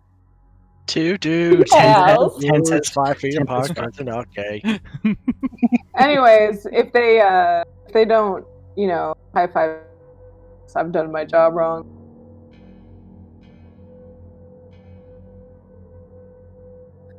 Okay, cool. You rolled a natural too, so Nice. Nice. it's going real well for him. Well then, if you're on a job and we're on a job, maybe we should work together. Perhaps so, but that depends on what your job is. What are you doing here?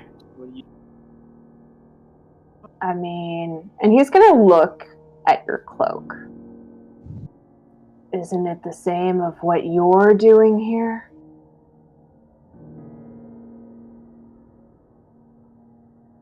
I'm really going to need you to clarify.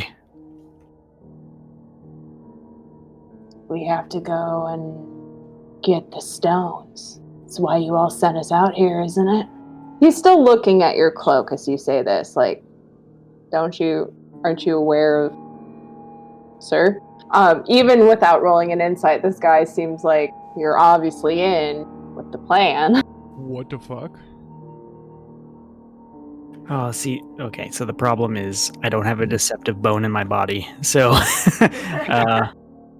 even though The more you stay quiet, the more it's selling, right? Just yeah. like,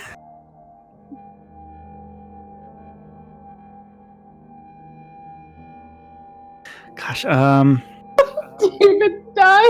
Yeah, just stare him down. Just stare him down. Just squint. I'm In ju- fact, just squint. It's like yeah, a I'm just Telltale gonna- Games, just like well, he can't see my eyes because I have a mask on. Okay, but can you I'm just move gonna your like, eyebrows? I'm just gonna slightly lower my frown, just slightly more, just like.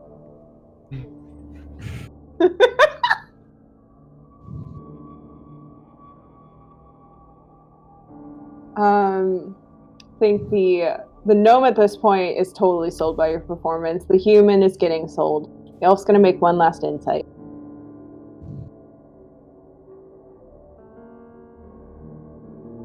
Hope that's okay. I really need to stop posing this sheet. It's really not good for me because I keep having to roll with it every 5 seconds. I feel that.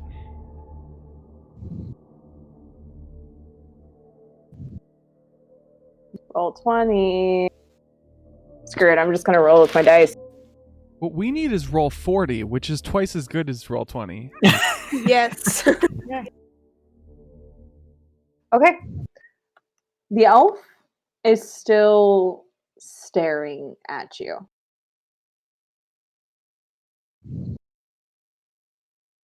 So are you gonna help us or not? Oh man. I'm out of character here. Huh?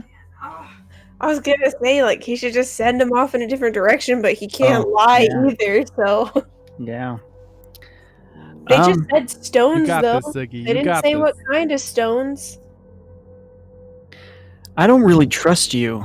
I don't really trust that you are who you say you are. I'm gonna need you to clarify exactly what stones you're looking for before I let you pass. The human literally, and I'm so glad we have video for this, does the gesture of the stone. Ah, yes, the stone. Are you drunk? I just woke up. Like, I heard you guys out here. Like, Love the honesty.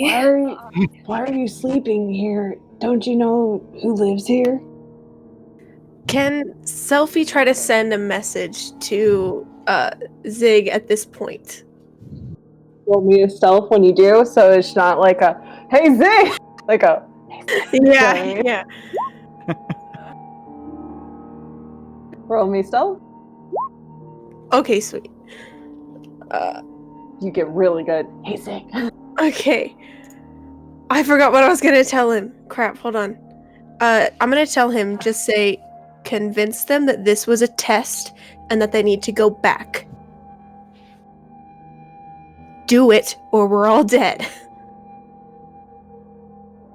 this would be a deception. Yep. Mm-hmm. Yep. I don't have any I purple believe in hair you. to go out I mean, there. I have good deception rolls, but as a character, he doesn't like doing it. I guess Tell I him it will can protect justify. everyone. It will protect everyone, and they shouldn't be stealing it in the first place. What they're doing is wrong. You're gonna non-violently convince them to leave. You send a second message. Send this. 2 messages. Oh, do I need to roll stealth again? I'll just give it to you because I think Thank it's really funny. Of like Selfie just being like, dude, fuck. Tell them. She's like, that no, what really, they're just doing do it. is Trust wrong." me. Just trust me on this one, please. All right, I'm going to reluctantly, because yeah, there's so much writing on this. It's enough to convince him to lie at this point. Okay. I suppose I should come clean with you. I've been posted here to make sure that you turn back at once. The plan, it's a no-go. It's being delayed for reasons that they won't even tell me. You need to turn back right now. I told you to tell him it was a test. All right, roll me a deception check.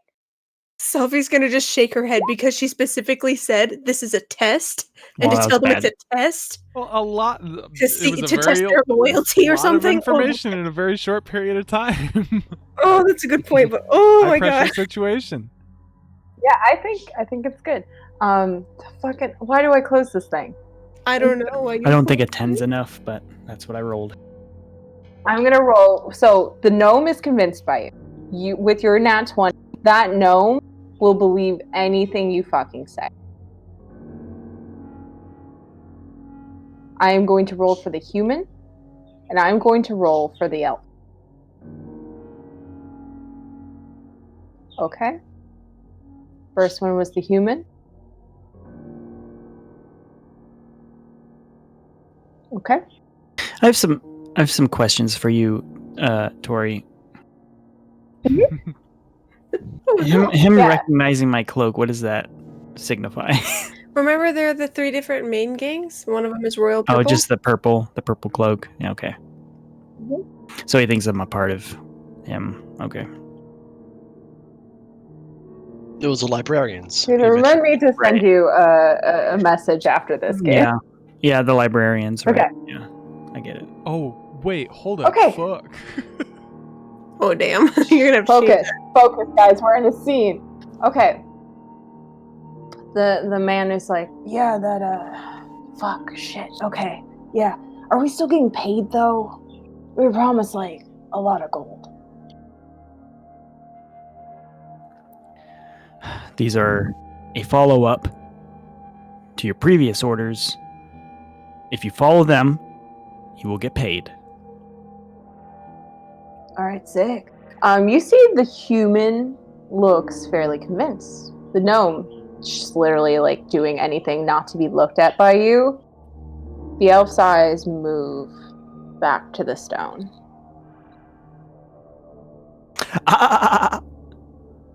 Just go back, and everything will work out for you. What Do is I the have name to of your bring commanding down- officer? What was that? What is the name of your commanding officer? Oh no. Lie. Lie so good.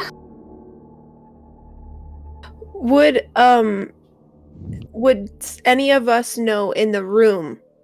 Would me or Digit know? I guess because V's on the roof, he can't tell me. Yep.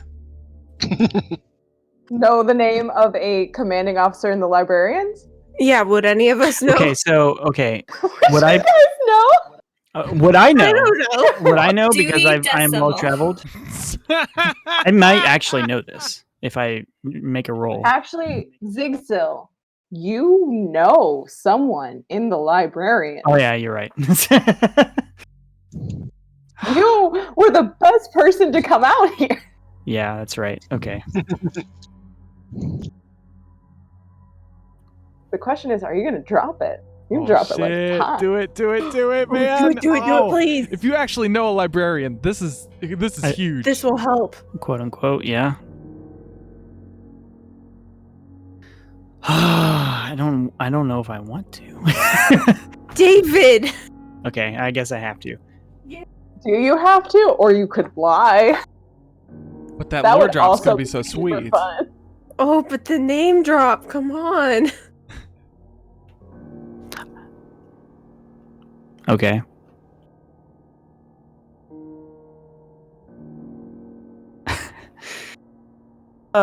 Get him off our tail, come on! Please!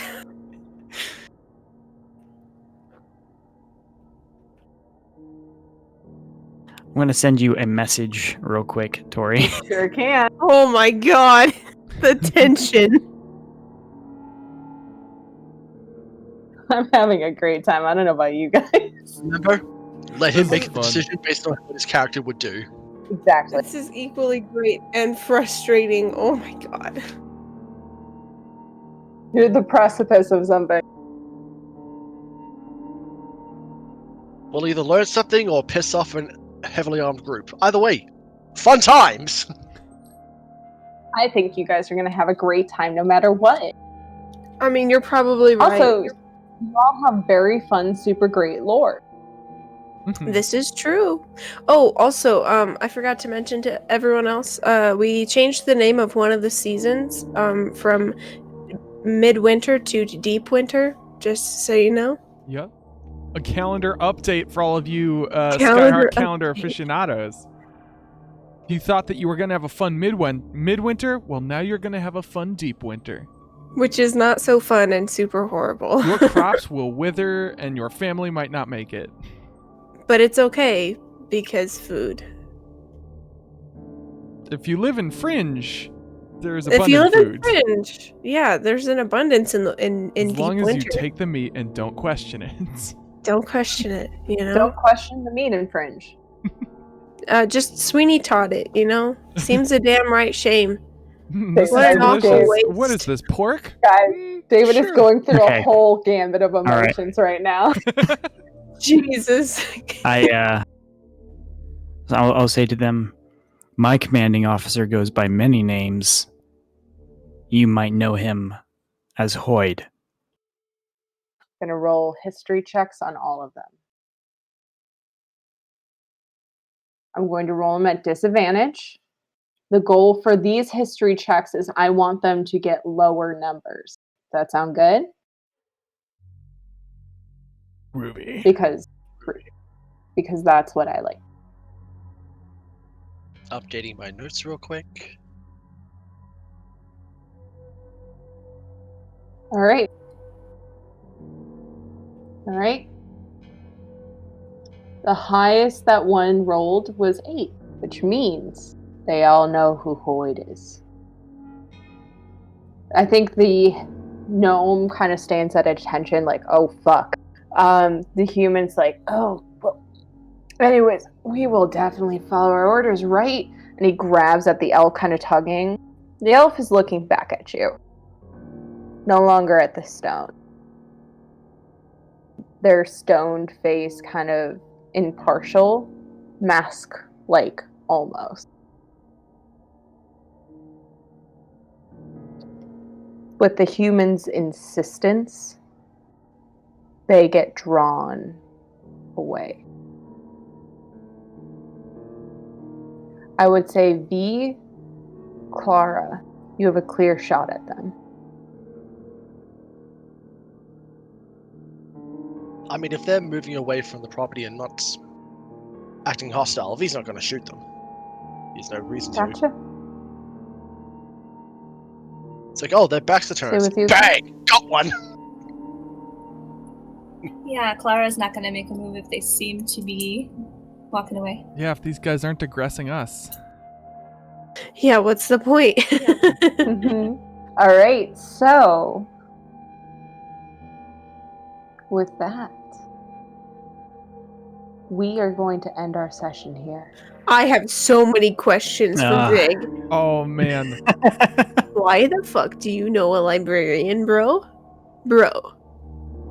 We're very good But at weaseling our way thank out of you. combats. You are. One of Hey, these days, I'm One going to might get you. think that I built this character around weaseling his way out We of are combat. slippery motherfuckers. You are going to have to really try and murder us. And I've built Don't a character worry, that's I'll do that very next combat session. oriented. All right, my sweets. Thank you so much for joining us on this adventure of Skyheart. I hope you all had a magnificent, wonderful time.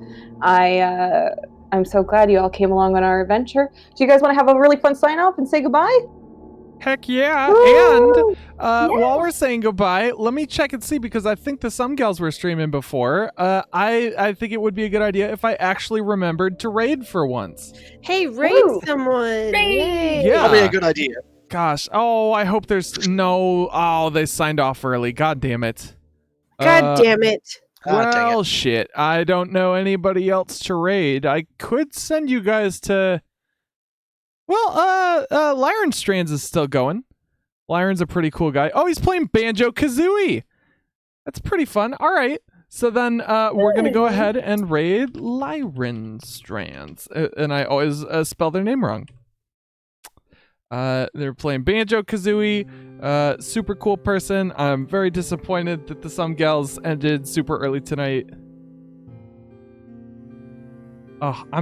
If it's possible to be bad at rating, I'm bad at rating. Well, Like I've got to it just takes practice. Okay. So for anybody who stuck around, I pressed the wrong button. Don't do anything that bot's saying unless you feel like it. Lyren, Stress. Thank you guys so much for joining. This was super duper fun. We'll see you guys for more D&D 2 Fridays from now. And oh yeah, actually while I've got you guys here, I am streaming Sunday morning. Nice. Ooh, Yeah, Sunday morning. I got roped into doing an Among Us stream, so that's going to be Sunday morning. So I'll post more details. Let's go raid. We'll watch a little bit of Lyren Straz's stream, and have a good rest of your night. Goodbye. Bye, everyone.